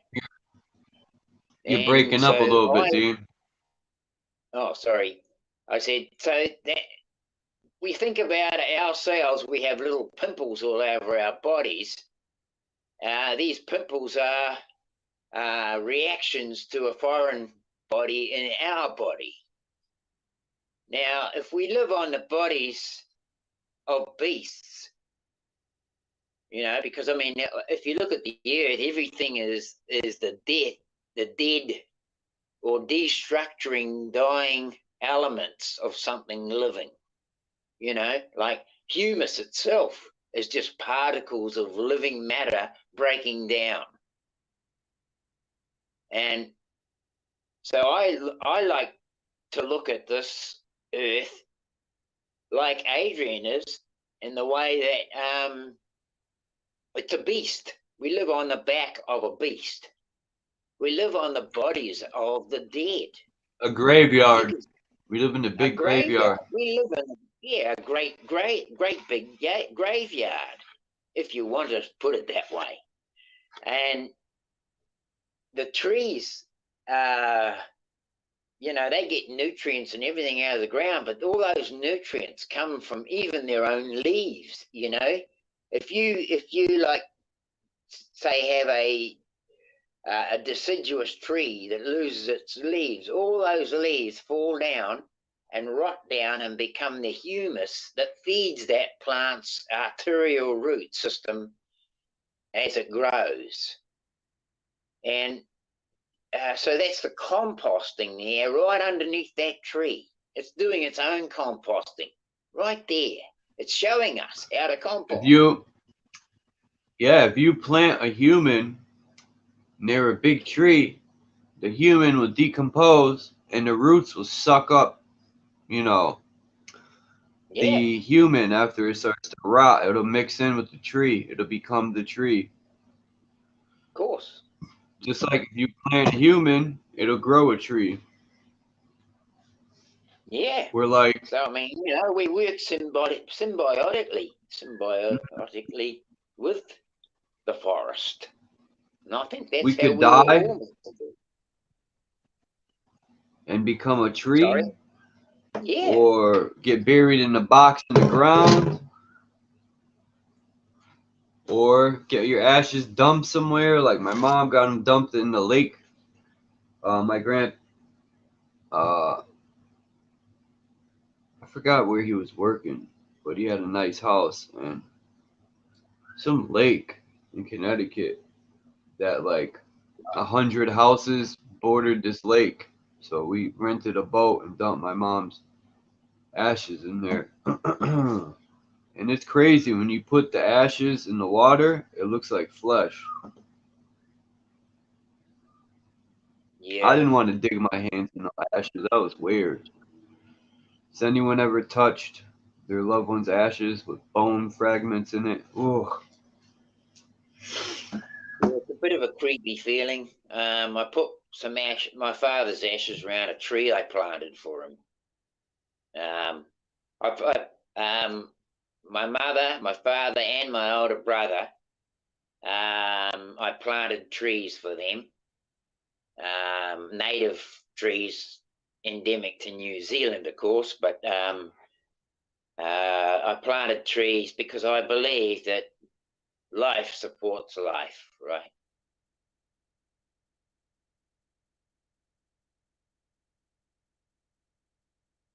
Yeah. I feel like we've been, you know, led to overlook our earth and the restructuring of it, right? Not the destructuring of it, but the restructuring of it.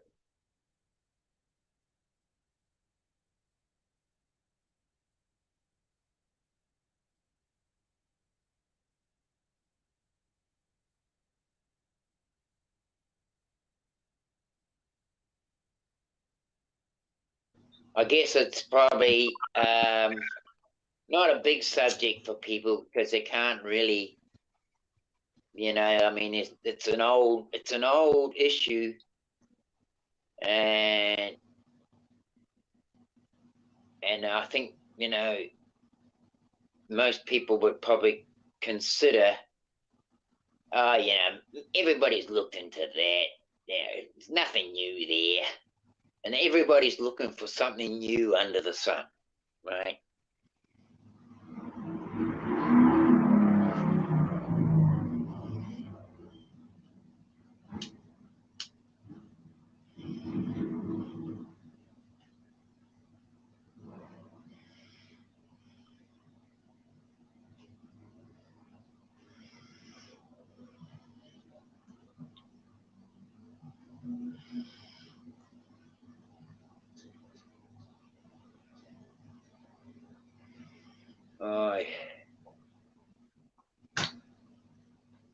I might drop down now and go and see how things. Oh, I'll stay with you, and I'll stay with you. I understand it. Why? Who else? Oh, no, I was just thinking the way they're Who going else? and check on. Hey, who else is Who else live? was I live? don't know. I don't know. London's live at the moment, and I was over there. But I wanted to come over Surprised he was live. and share some love with you. Yeah, he's having another one today. But yeah, all good, you know. If I had a computer, I could jump between the two of you.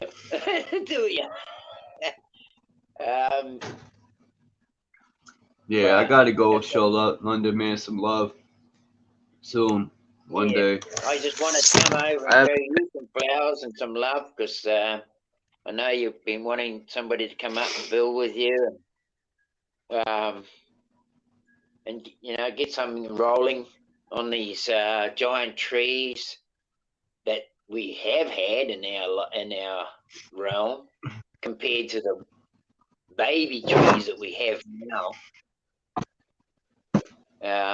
I want to make a video on these giant trees. I'm adding them in my flat Earth video I've been working on. I'm working on 3 videos at the same time, but I got a lot of pictures. I'm gonna start doing 50 picture videos, and I'm gonna talk about the 50 pictures I choose. 'Cause I got tons of pictures. I found tons of giant pictures of giants in the 1880s. You've seen 2 of them. Now I don't know if those are real, but I looked at them for hours, and the angles of the shadows look all on point. It doesn't look fake. There's not 100 shadows, some lighting. It's one angle of shadow on everyone, so it's pretty much real, I think. That dude's Yeah. tall. Man, he's tall, His all right. hands are, phew. Man, the person standing not even up to his knee. You seen the little child that was coming from underneath his leg? There was a little child Yeah. that was coming out. He looked like his sneaker boot. That's how Yeah. small he looked. It's interesting Now, if people were that that subject small, about giants, you know, Chuck, because you know, there's a thing called gigantism, right?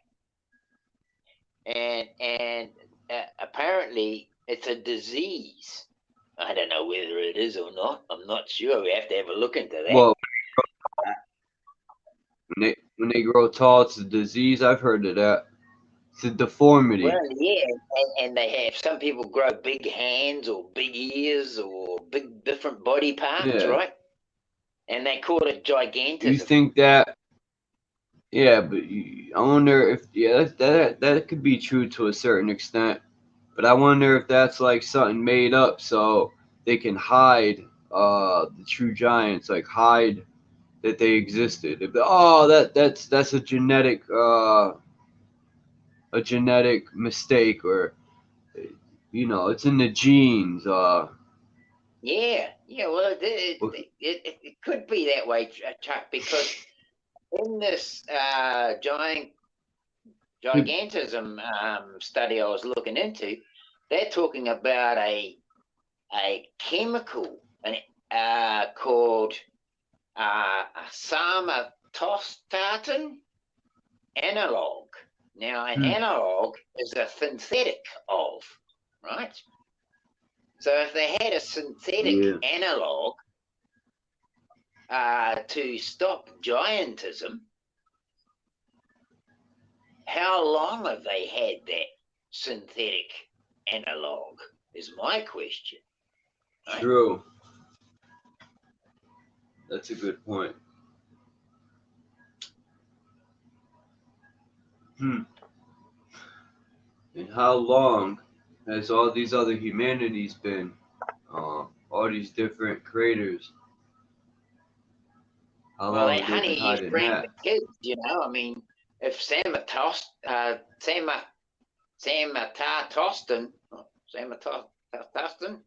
is the analog that stops gigantism, a synthetic makeup, is it possible that the giants were shrunk through the synthetic analog?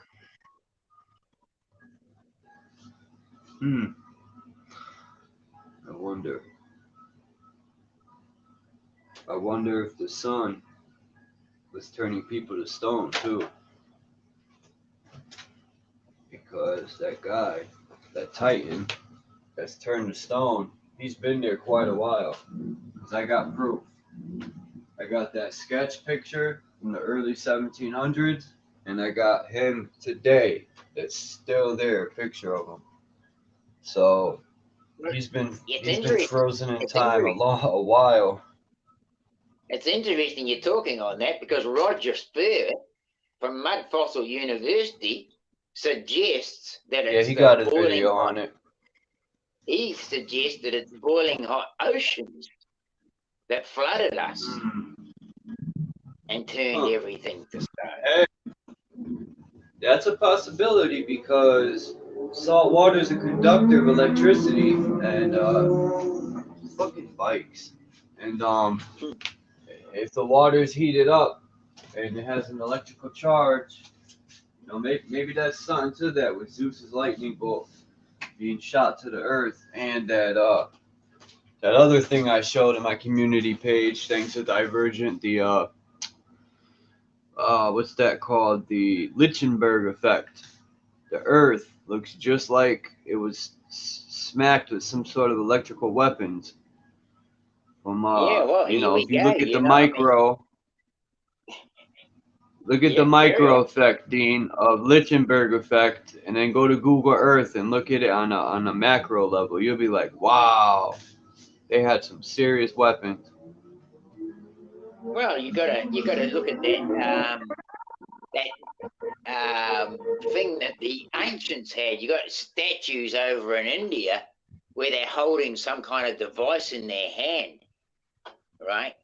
And they Yeah, the say hat. It looks like a tinfoil hat, right? But yeah, but it's a metal hat.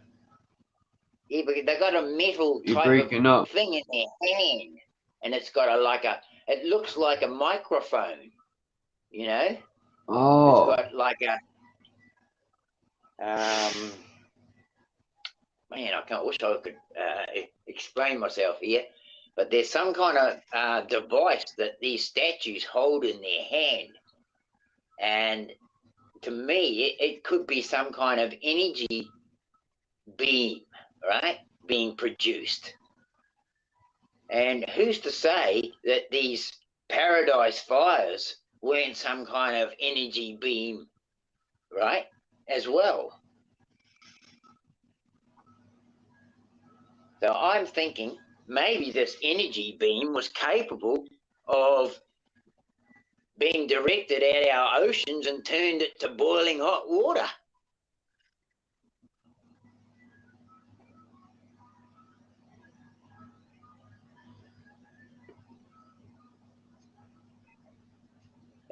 I know they're just thoughts.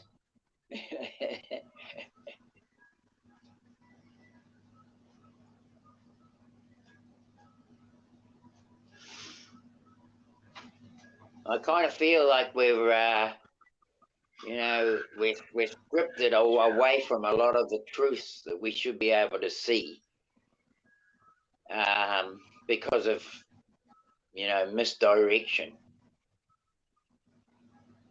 I agree. Definitely. Indoctrination has definitely Indoctrinate. altered the DNA and the mind state of everybody. And it's going to be a very, very long process to indoctrinate or unprogram people and alter their DNA back to its original form.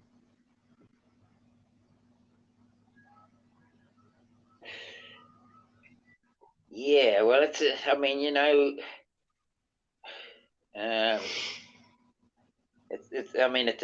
a heavily and highly in-depth conversation when you're trying to break down these mysteries, and a lot of our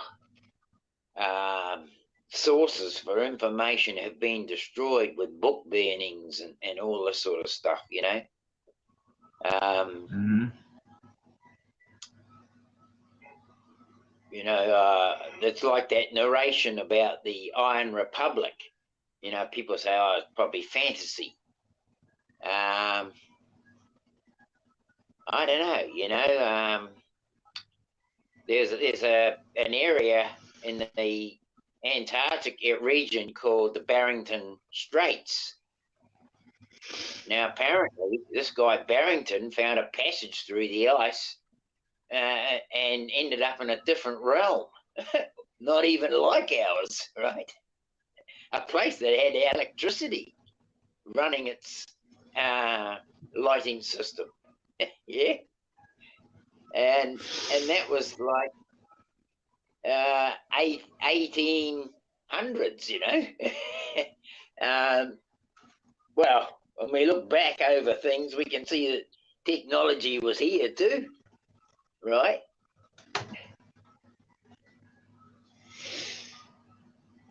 Mhm. So is there another crater? That's my question. That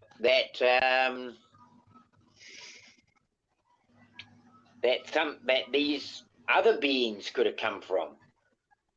What we call, the reptilians.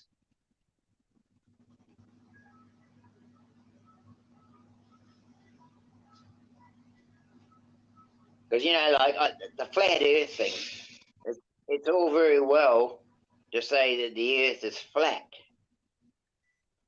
But if we look at the earth, it's got hills and valleys, it's got oceans, Oh, of course. So we can't call it flat if you're going to say it's got a hill on it, because that's a hill. Well, Not a when flat. we say flat, but we don't mean tabletop flat. We just mean not a ball. Exactly. Not a You ball. know, I don't And- mean and it's so- like tabletop flat. Yeah, I know. But it's hard to talk to a person even on the street, Chuck, when you say that the earth True. is flat. They will say to you, come on, it's got mountains. There might be a bit of flat here and there, but mate, it's got mountains and valleys and oceans, Yeah. bro. That's not flat, And so then Uh-oh.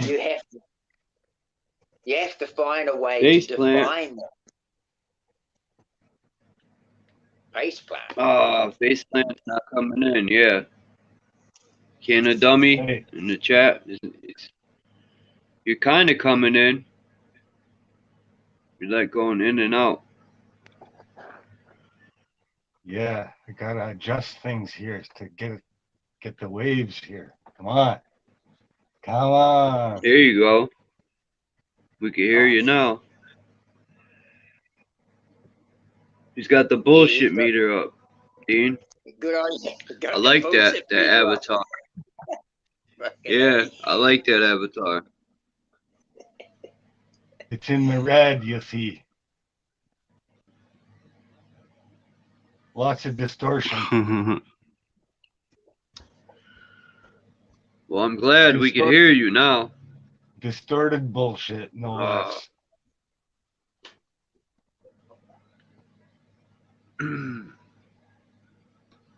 What do you think about the trees?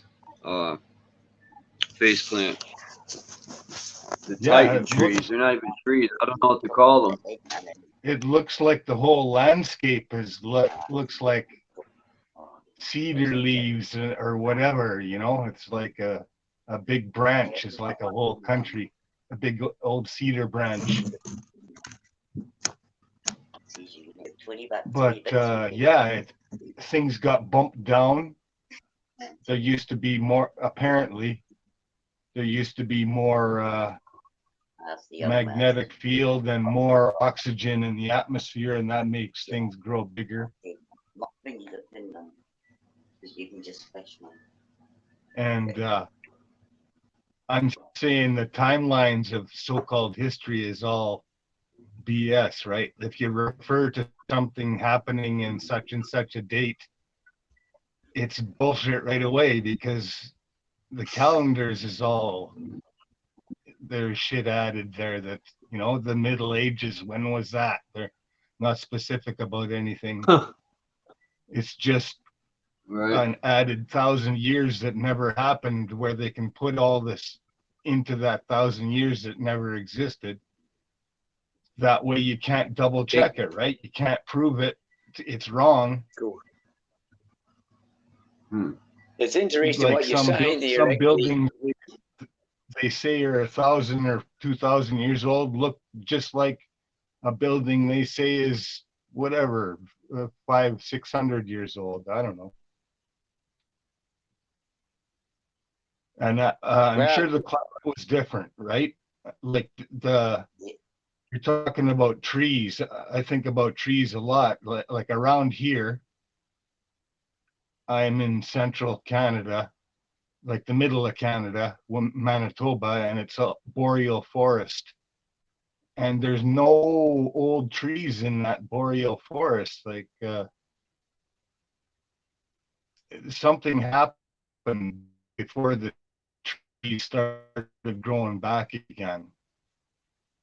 And but the climate was different before, and then something happened, let's say, and they started to rearrange things with the global programming 500 or 600 years ago, when they started bringing in the bullshit, the global programming and everything that goes along with it, evolution of planets, evolution of life. It's all BS, right? And it all goes together. Big Bang Theory, evolution, it all goes together.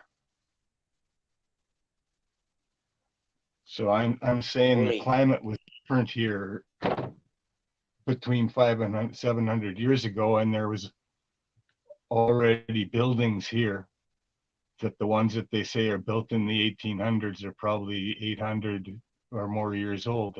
Who knows? Exactly. Yes. I mean, if you're talking like dark ages and we had 1,000 years of dark ages, well, I've seen excuse me, I've seen buildings with pictures on them, and it said 687 with an eye in the front. With an eye in front of it, right? Yeah. And you could easily say, well, that eye was a 1 and make it a 16, right? And so, you know, was that 1,000 years? I'd definitely agree that eye was changed to a 1 to make it look like 1,000 years, just to complicate us with misinformation. Buffer. So we're only in the year 1023. Explain everything. Sorry? So I wasn't. Oh, go ahead. My bad. All right. Carry so on, when they made up the calendar, when they made the new calendar, yes, they not only they invented the starting point at the date, they had to invent the dates before the date of the starting point, right? So that blows the just knock off the 1. And that's where we are, leads us down another fake rabbit hole. Yes, of course. Yes, it's all script here, and a lot of the script is designed to mislead us and confuse us, right? I mean, you know, you got a saying that it says, oh, you know, we only use 10% of our brain. But what if that was just a script and we are told we only use 10%, so that when we believe it, that's all we do, right?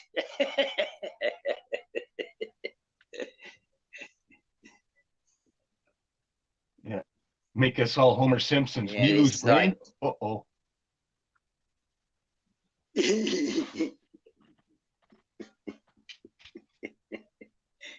Yes, so, you know, I mean, we've been told that we've got a conscious mind and an unconscious mind.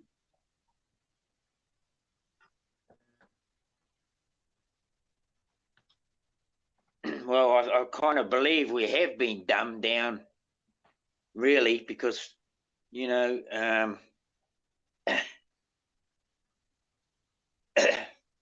we're told that when you're born, you got no memory of anything beforehand. You know, if we go and believe that script, then we will believe that we had no memory. But if we didn't have a script telling us that you know, if we had a script that told us, oh, you know, you had a past life, if everybody understood that we had past lives, then the script would be different. We'd have a whole different understanding. But because we're scripted to believe that we can't remember anything, that even if we had a past life, we can't remember it, well, then our mind's scripted to believe we're not going to remember it. you know, and yet we got people who have done past life regression therapy and have come up with stuff that you just think to yourself, well, shit, you know, how could that person know that? You know, I mean, how can a little child be born in this world and then start playing Beethoven on the piano? Was he Beethoven in a past life? You know?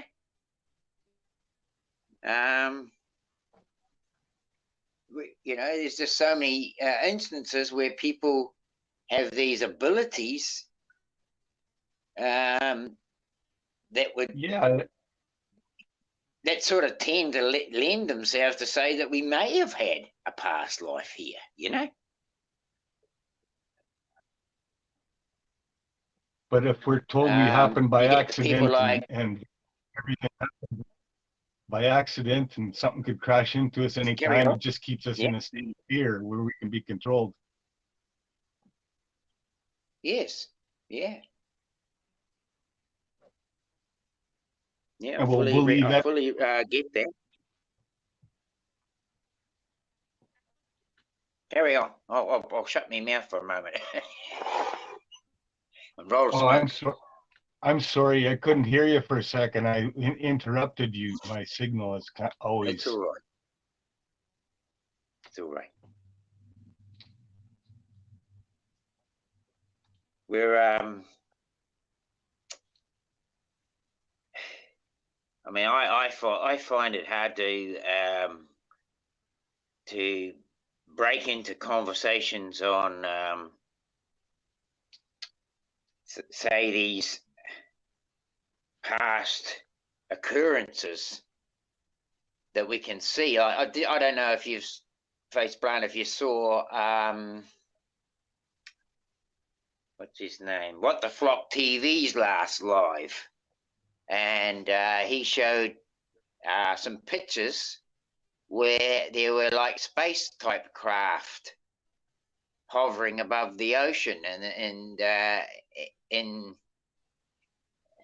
some past timeline, and you know, these bloody there were actually people in suits with like diving helmets on with bloody air pipes going into them for them to go down into the ocean. You know, how long, what's in our ocean that we still haven't yet found, you know? The depths of our ocean might be where space is, because, you know, a lot of these bloody test run for space programs are all done underwater, right? So who's to say space is not underwater, you know?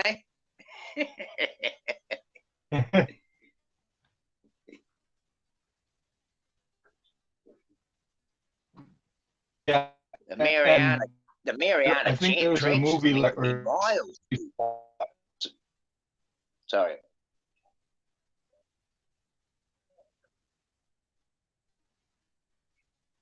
I'll let you go, bro. You carry on. Yeah, it's whole land underwater topography. Yeah. But there was a series about was like everybody in the rocket or whatever believed they were in a rocket going to Mars, but they were just sitting in a fucking underground facility. Or they're going underground and into a tunnel that goes to another crater like ours. Yeah. Sure. Yeah. I mean, who's to say there's no land outside of Antarctica? Why put a treaty on Antarctica so nobody can go there? No Joe Public citizen can get there without permission. You know, and you can be sure he's only allowed to go to a certain place if he's going there. He won't be allowed to go anywhere he likes, right?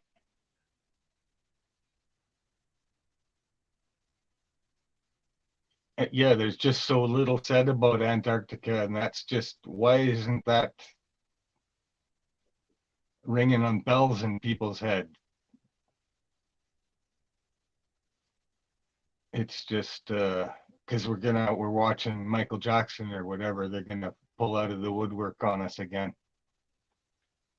Well, it's interesting that what the flock said, that some of these craft that come down, like these UFO type vehicles, they just come down and they just, I mean, at the same speed that they're flying through the blooming air, they enter the water.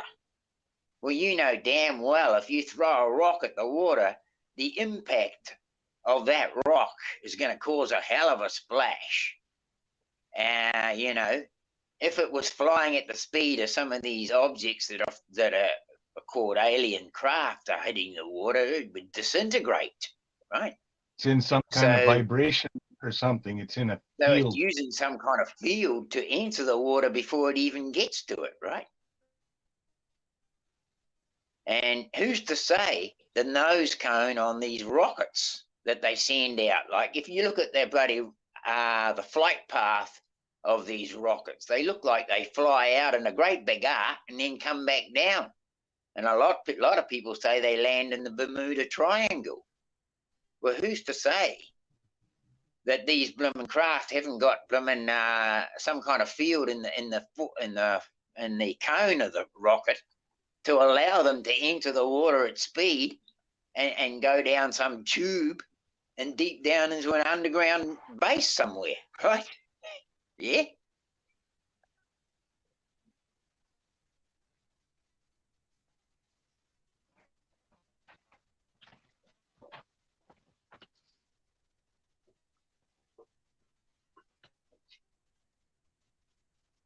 Yeah, I think, you know, the alien spacecraft, I don't think it's alien. It's only alien because we can't identify it. It's only a UFO because it's an unidentified flying object, that's all. It's not because it came from anywhere else, right?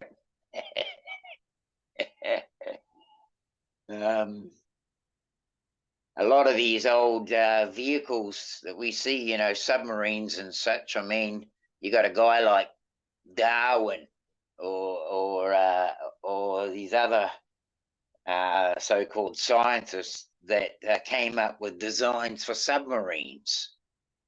You know, I mean, surely, you know, they got that design from somewhere, hey, you know. So I reckon that tech's always been here. And I reckon that tech was the reason for the deforestation of the giant trees to begin with.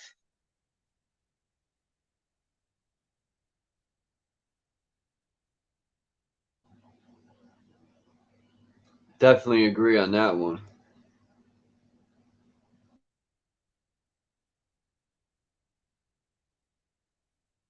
I think deforestation is a really big issue, and it's something that we can easily overlook because of the old world climate change thing, you know.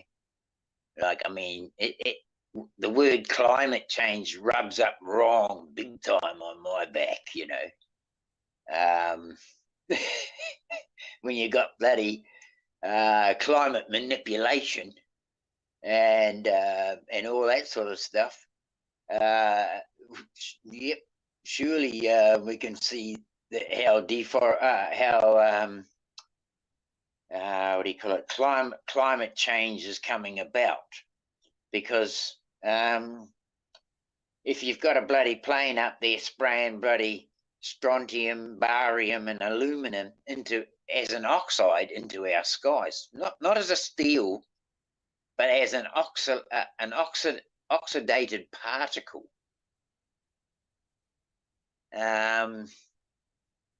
It's still going to land on the earth, and because it's a heavy metal, the heavy metal like density over buoyancy sort of program is going to work, and the denseness of it is going to make it you know, go down. It's just going to keep on going down until it collects with others of its own likeness.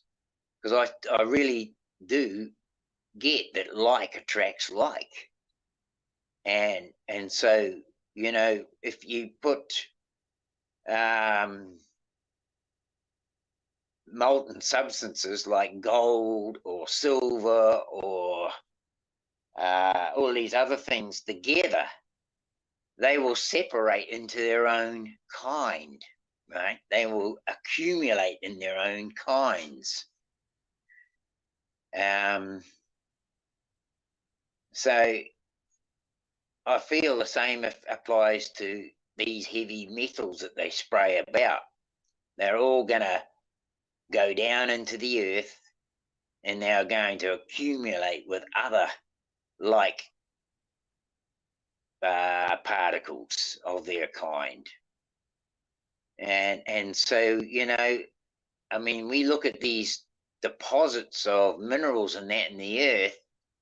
I mean, if we had a giant being, for example, say a bigger person of me that was, say, the size of my country, for example, the whole landmass, you know, I've got mineral deposits in my body, I would say, you know, like iron running through my blood.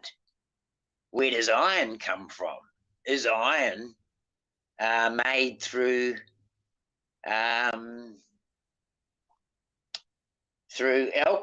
of a certain living body parts, you know? If you've got a gallbladder, for example, it's going to accumulate lots of gall, or what they call, what's that stuff called? Bile. It's a green bile that, you know, if you're really sick, you know, you probably coughed up everything you've had eaten, you've spewed and vomited for days, and all you can vomit now is whatever's left in your gut, and that's the bile. And so you got these things like gallbladders that take this bile out of our gut. Well, you got a gallbladder, it's just filled with bile. Well, that bile is made up of different minerals and particles and stuff. It's like a toxic. It becomes a toxic substance because there's so much of it, and so the body has to take it away from out of the gut by having a gallbladder. It can store it in there and just release small amounts of it to help with the breakdown of food. But you know, we've got people finding. Like Mud Fossil University, finding hearts and lungs and fingertips and bones that are all different parts of a giant body, you know. And so for me, when you've got an accumulation of, say, I don't know, a particular body mineral in one place, well, then that could be, if it was a huge body the size of the land, then we'd probably mine that out as some kind of mineral, you know, in a mine.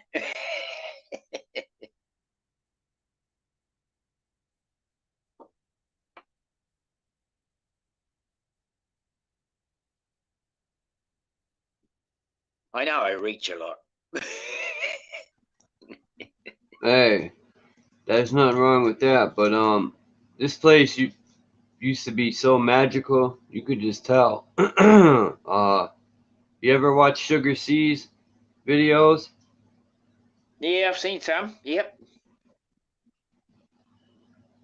I like her videos.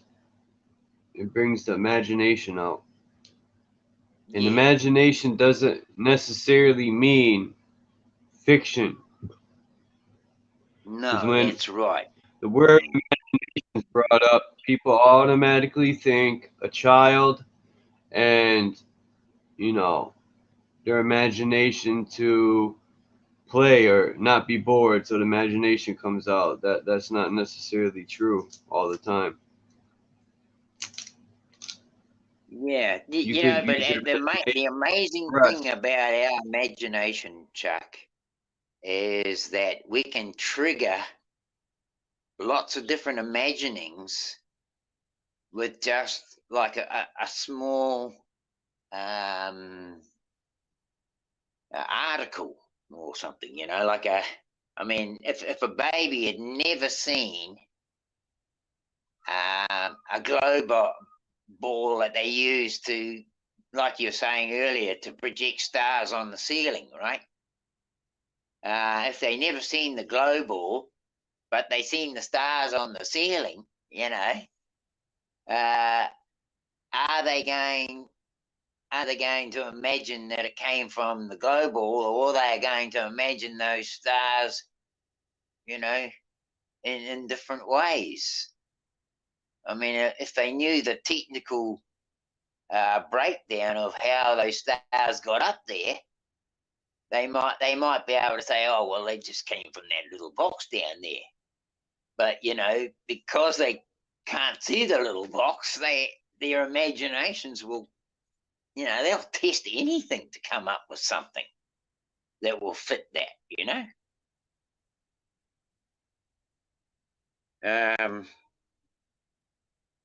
If you know that story, remember that story, Chuck, about the bottle, you know, and there was that indigenous tribe, I think they were like pygmies in Africa or somewhere, and this bloody bottle fell down out of the sky. Somebody threw it out of a plane, right? And it landed, and you know, everybody wanted that bloody bottle. Everybody wanted to hold it. Everybody wanted to own it. Everybody wanted to have a part of that bloody. But the bloody bottle caused more bloody strife and problems in their bloody tribe than any bloody thing that ever has. You know, they wanted to find somewhere. You know, like the guy just ended up taking it for a long, long walk until he could throw it off the edge of the earth. Eh? You know. So, you know, I mean, what is modernization? And that, you know, I mean, it can give us imaginings of all sorts of things. I mean, the global ball thing has given children all over the earth bloody imaginings of some galaxy far off out in space somewhere that they might be able to travel to and start a new world, right? Like old Elon Musk, he wants to start a new bloody world on planet Mars. You know, I mean, how many people would you say in this earth today that have already bought tickets on that bloody rocket to go and live there? How many people have put themselves into cryogenics and frozen in time, hoping to be released into a new world on Mars? I mean, it's bloody crazy. You know?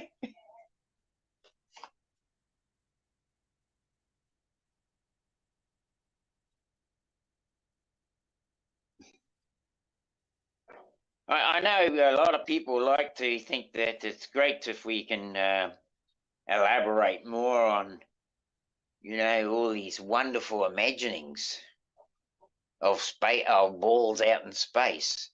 And, you know, like, oh man, you know, it's got so much depth, it's got legs, we can go there, we can play with it, we can live with it and get amongst it, you know. But really, is it just a fantasy? And what is fantasy? You know? I feel like we're given a whole lot of script to fantasize about things. You know, I mean, bloody hell! Look at the porn industry.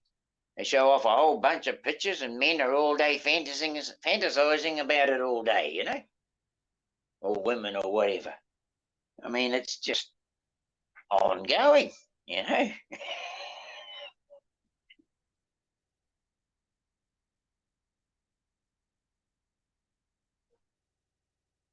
Anyway, I'm going to have to drop down soon, Chuck, because Yeah, it's my I gotta make my something to turn eat to too myself.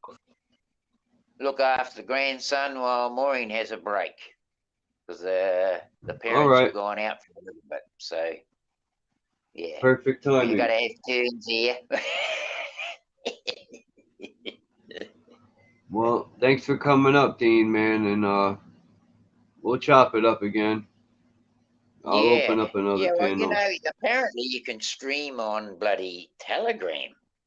I don't know how that can work, but I'd like to find out. Yeah, Renegade did it. Yeah, so I'd like to find out how we can do that, because I'm sure Me too.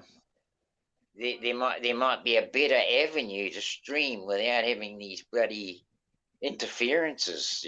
For that StreamYard just seem to chuck at us every day.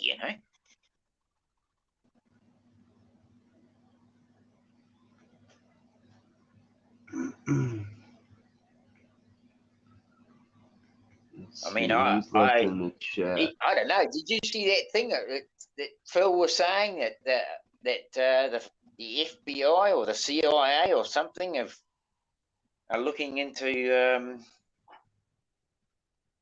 Telegram chat or Telegram? So, Man, they watch everything. We don't have they watch everything. privacy. That's Ever right, since they that watch it. September event, it gave them the right to listen to your phone calls, look through your mail, do anything they want. And that was the whole, Yeah. I think that was the whole purpose of it, was to implement laws. Had nothing to do with money or conquering land. It was about sticking it to us. Of course it was, Chuck. They were Always has been. They said, Lady Liberty, grab your ankles. I have a feeling, Chuck, that once they've amounted what they want here, they'll get rid of us. Yep.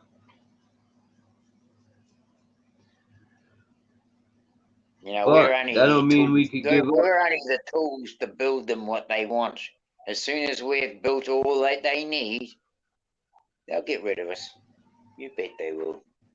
Yeah. I think we're pretty damn close. They got their underground cities and all the food they need. And there's truck drivers that came out and said they were delivering truckloads of food. This is in like 2016, 2015, something like that. Yeah, 2014, 2013, I was doing a lot of research into that. Yep. It's not about money. They print the fucking stuff, so. Yeah, they only kid us with that shit. We're only fooled John. into believing. Yeah. You'd be like, hey John, man, I need that new Porsche. All right, I'll have your money in an hour. I gotta print some out.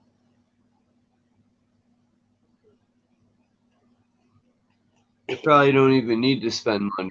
They give it to them. They could get whatever they want. These people. Yeah, fully. I mean, the money is not even. It's just a piece of paper, as you and I know. I mean, The realist McCoy. They bring the wealth. They drill and dig the wealth of gold and all these sorts of things and minerals out of the earth. And then they go and stockpile them in some bloody vault somewhere that nobody can get access to, right? Yeah. To me, I feel like they keep that stuff just in case we fucking blow their plans apart and they got to start again, And I feel they can start again. These buggers will start again. They don't care about a couple of 100 years, right? A couple of 100 years, they can build a whole new bloody society.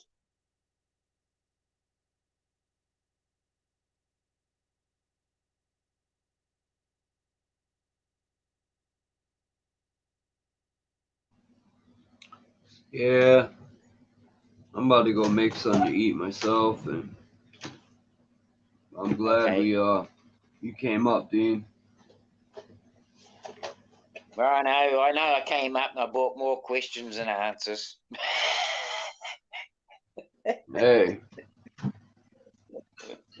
I have the same questions myself to a lot of stuff. I have more questions, I think, than answers. I do. Way more. Yeah, because if a person has all the answers, you know that ain't something ain't right. Like the government. The government always has the answers, but they don't ask no damn questions really ever. Yeah, but the answers they've got are what? Nothing we need. All right. Right. Stop bullshit. Mm. We gotta lock them up, put them in jail for life, eternity.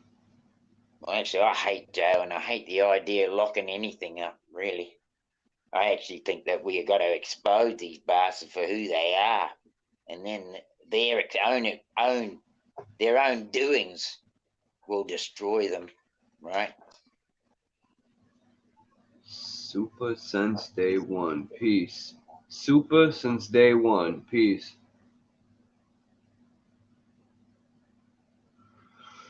All right, everyone. I'm out of here, man. I'm about to go eat. I'm starving, like Marvin. Okay, Jack. Whatever Well, that much means. luck, guy. Your buddy. You know, I mean, you just you and I are on the same page. A lot of this. I mean, you might have a lot more of this piece to the puzzle than I have. I know you have. You got a lot of.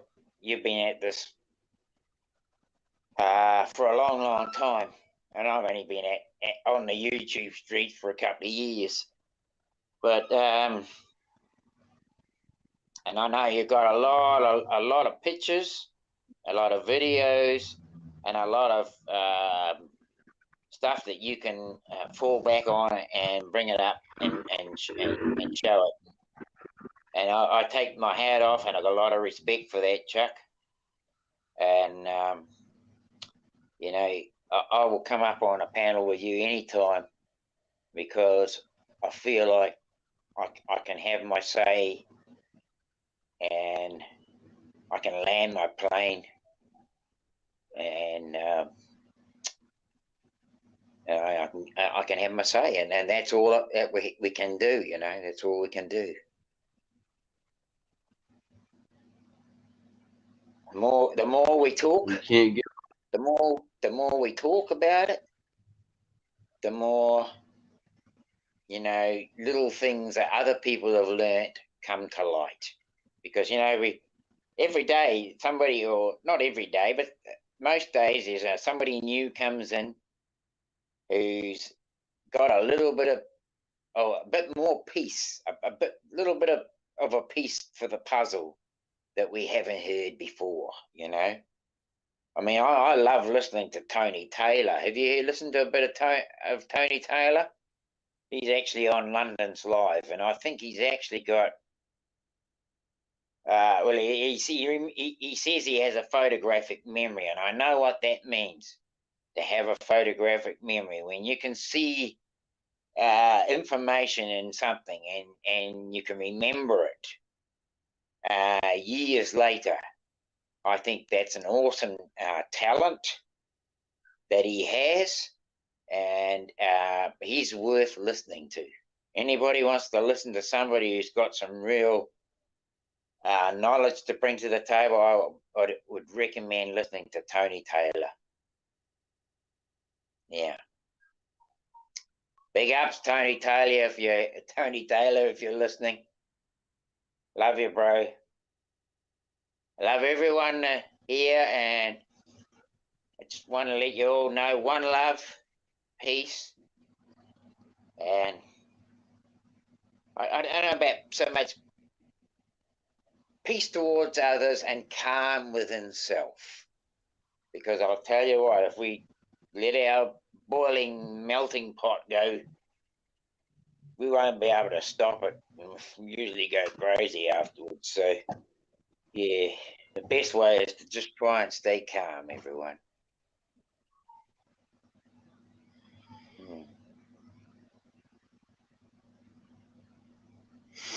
Peace to everyone in the chat.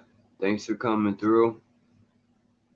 And I don't know, maybe I'll go live later, but I'm about to go grub. One love, peace and salute, Much love, Chuck. and I'm out of here. Take care, bro. Peace, Dean. Coming up again. Tell Maureen I said hi, and I'm out. Okay.